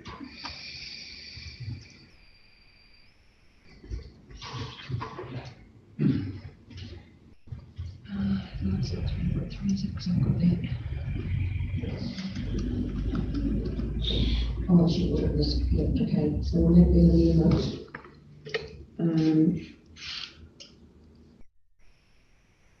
Can I have so everybody crystal clear on that amendment to correct wording of risk and assurance, not audit and risk, as is in the policy at the moment? Yes. Right, can I just have a mover and a second to please resolve that, oh sorry, that's actually resolved in the report we received. That's in the email. Are you happy for me to accept that report? Right, can I have a mover and second to please resolve that the report be received and that council adopt the amended elected members policy regarding the audit and risk to risk and assurance committee. And that council adopt the elected members' parental leave of absence policy. Thank you, Councillor Brennan. Can I have a seconder, please? Councillor Manera, thank you very much. All in favour? Aye. Thank you. Sorry, that was a wee bit. Thank you, Simon. Right, creating a loading zone on Revel Street. Carl, welcome to the table. Good afternoon, Worship, councillors, thank you. So this is in response to a request from Vincent de Paul for their new premises, requesting a loading zone out the front. There's nothing there at present, and they've had issues with people being parked in that area while they have people wanting to drop off goods and products. So that's why this request has come in. So I'll take the report as being read and the questions. Through your worship, Carl, have we spoken to other local businesses, and is there support from them for this versus the loss of the car park and the effect that may have on the business? There was originally plans to put in a loading zone with the redevelopment. There was never any resolution from any of the businesses on whose property it was going to be outside. So we haven't actually spoken to the other businesses at this stage, but any business can utilise or anybody can utilise a loading zone. It's not designated for business traffic, so a private resident can use it. So if it was designated for commercial vehicles only, then that would be it.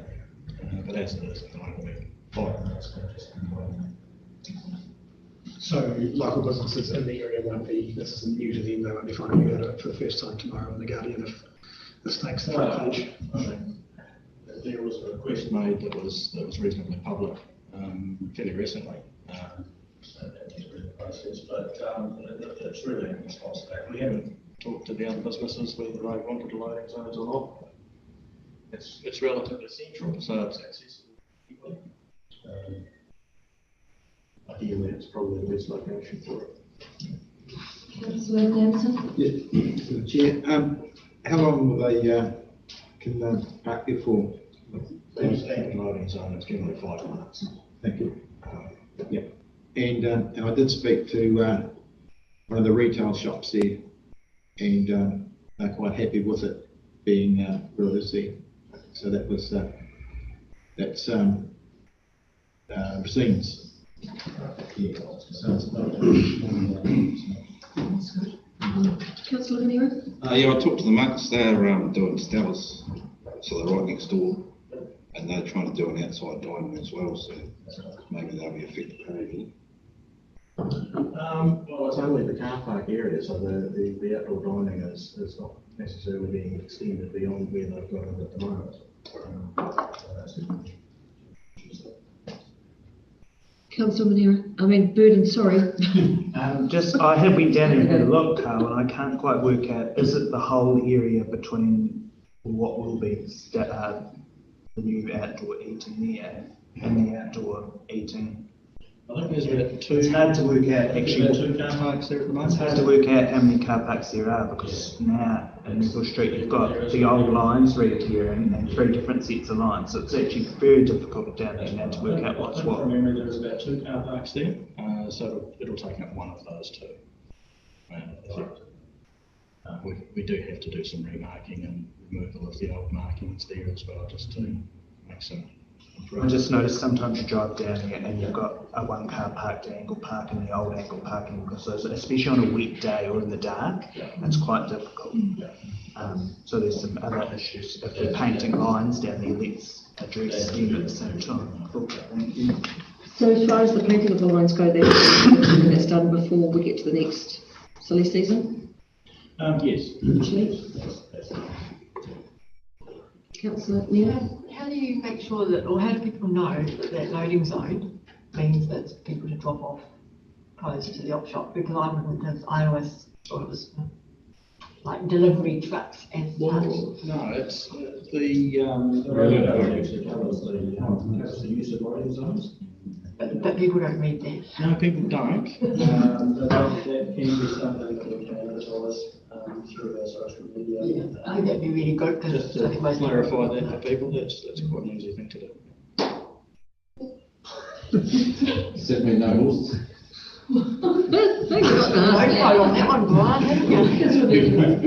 Just in terms of while we're talking loading zones, I know there's been conversations at a road safety committee meeting about other loading zones in Hokitika.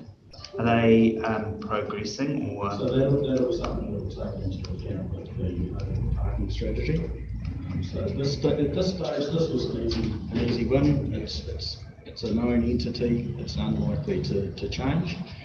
The other one that's been put forward is potentially the centre of Wellsford, and that's something that will require a bit more feedback from the public in terms of what they see the outcomes being.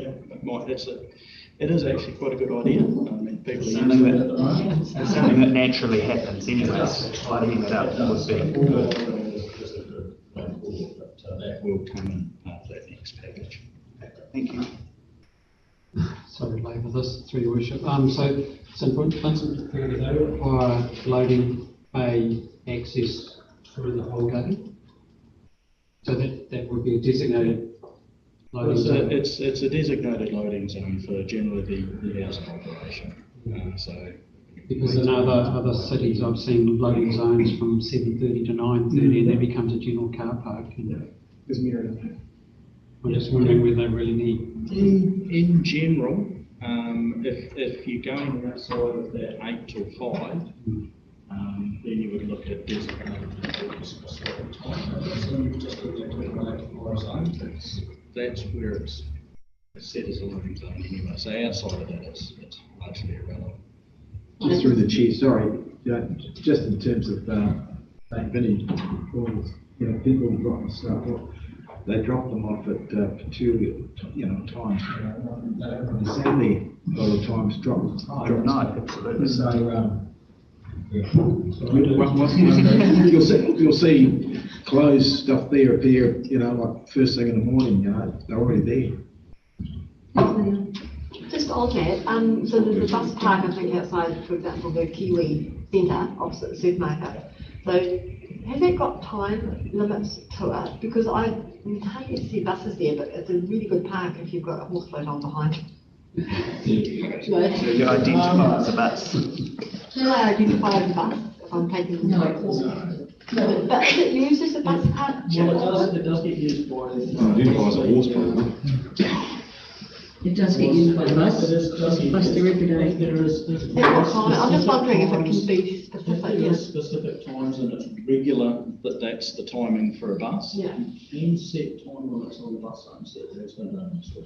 I think it'd be something to be attached to. I think the big risk is with that though, Jane, is that you're always going to have somebody that doesn't comply with the parking timeframes, and then you've got a bus that's got nowhere to park, because that's where they create a conflict as well. Yes, and that's where you've got your pick up for your intercity and that as well. So that bus is there. I don't know what times they're there, but there are. You've got to be very mindful of that you always get those that don't comply with the timeframes and the rules, and then they become a situation which. And you know why they don't comply? Because it's not enforced. So it's irrelevant anyway. So you can park your horse boat in there if you like. No one's going to tell you off. So we won't go encouraging anybody to park where they shouldn't be parking, whether it's in time, out time, or anything else. But in particular, in the fact that we are in public session. A bus stop is a bus stop, and yes, unless we advertise that it's within hours, we don't have the ability to enforce and keep people out, but it is regarded as being there for that at whatever time they wish to park there. There's always photographs and social shaming on the hook to grab. Yes, there is. One more. Right, if we could just have one more, please, and then we'll get moving on. Just a quick one. On page 242, the name of the lane at the back, what's it called? World Line? Is it Petrie or Perry? Perry. Okay. It's just a spelling area. Yeah, I was just picking up on Councillor Purden's spelling before, yeah. Thank you. Right, Councillor Casson, last comment, please. Comments on it being inside business hours, is that going to be, or is that, it could be for the loading zone? My understanding of it is if it's just a standard P5 loading zone, it is normally operational within those businesses. Outside of those hours, it's largely just anything, but we can signpost it as that. I think if it is going to be allowable inside whatever that window of work time is, then, yeah, especially with like whatever is there. Well, I was going to say, the other thing you got to think about that street, yeah. As well as Riley's point on enforcement challenges. Right, so is everybody happy with discussion on? Yep, okay, can I move and second to please resolve that A, the report be received, and B, that council resolves to accept option 1 and designate the car park space outside Edinburgh Street as a loading zone in accordance with the Traffic and Parking Bylaw 2013, section 3.2, part B, subpart 1, no I, and request that council's transportation manager will arrange for signage and appropriate pavement markings to be installed as required. Councillor Davidson, thank you very much. I'm presuming that you're voting in favour, moving it, and Councillor Neal, thank you very much. All in favour of that? Aye. Thanks, Donna. Thank you very much, everybody. Thank you, Carl, for that. And now we'll get you to stay here for the unnamed road at Urata. So, just a little bit of background on that one. I did discover through the process that road did originally used to be called Pioneer Road. Somewhere along the way, council decided to allocate it to what's now Pioneer Road. So we end up with the road with no name. So just to resolve that, it is something that was required for the development, and so the developer has got a a number of suggestions. 2 of which were probably not quite as appropriate as the third. Those were the Mirror Creek references. The Mirror Creek is actually off the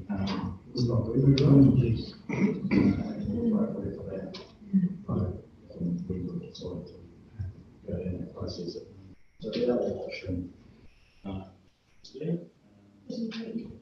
Bitoon Creek. Bitoon Creek is the creek that runs through across that road at the far end. And there have been businesses actually sited on the beach out there too, which is interesting. Beach. Well, down the sea, beach. So we're looking at Bitoon Creek Road for that. Right, any questions for Carl? No. So you oppose it being Mirror Creek Road? Yeah, only because the reference to Mirror Creek necessarily for that area, that's a different location. So it could potentially be a bit confusing. I must admit, it is nice to see names being applicable to where they are, as opposed to being snatched from somewhere else where it's not relevant. I mean, it is close, but it's not quite.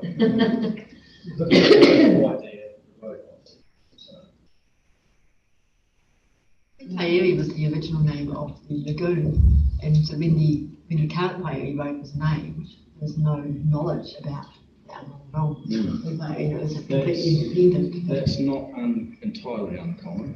There are some of the older survey plans have the road names on them, but in the recent plans they've disappeared off the plans. We found a number of new ones that we didn't know about in the Kamara that were already known. Happy to move. Can I move to seconder? Moved by Councillor Casson, seconded by Councillor Burden. Thank you very much. Seconded, sorry, the resolve that the report be received And 2, that council resolves to accept option 3 and adopt Britain Creek Road as the new name for this unnamed section of road at Ruatapu as identified in the red on their location map. All in favour? Thank you. Aye. Thanks, Donna. Thank you very much, Carl, for that. That's excellent. Thank you very much for your report and time. Right, so can I please have a move and a second and resolve that council move into public excluded section? It's a short meeting. Councillor Gillett, Councillor Neal, thank you very much. The meeting will be adjourned for 2 minutes to allow the committee to disconnect from Zoom from the open section of the meeting and reconnect via the second Zoom invite for the public excluded section of the meeting.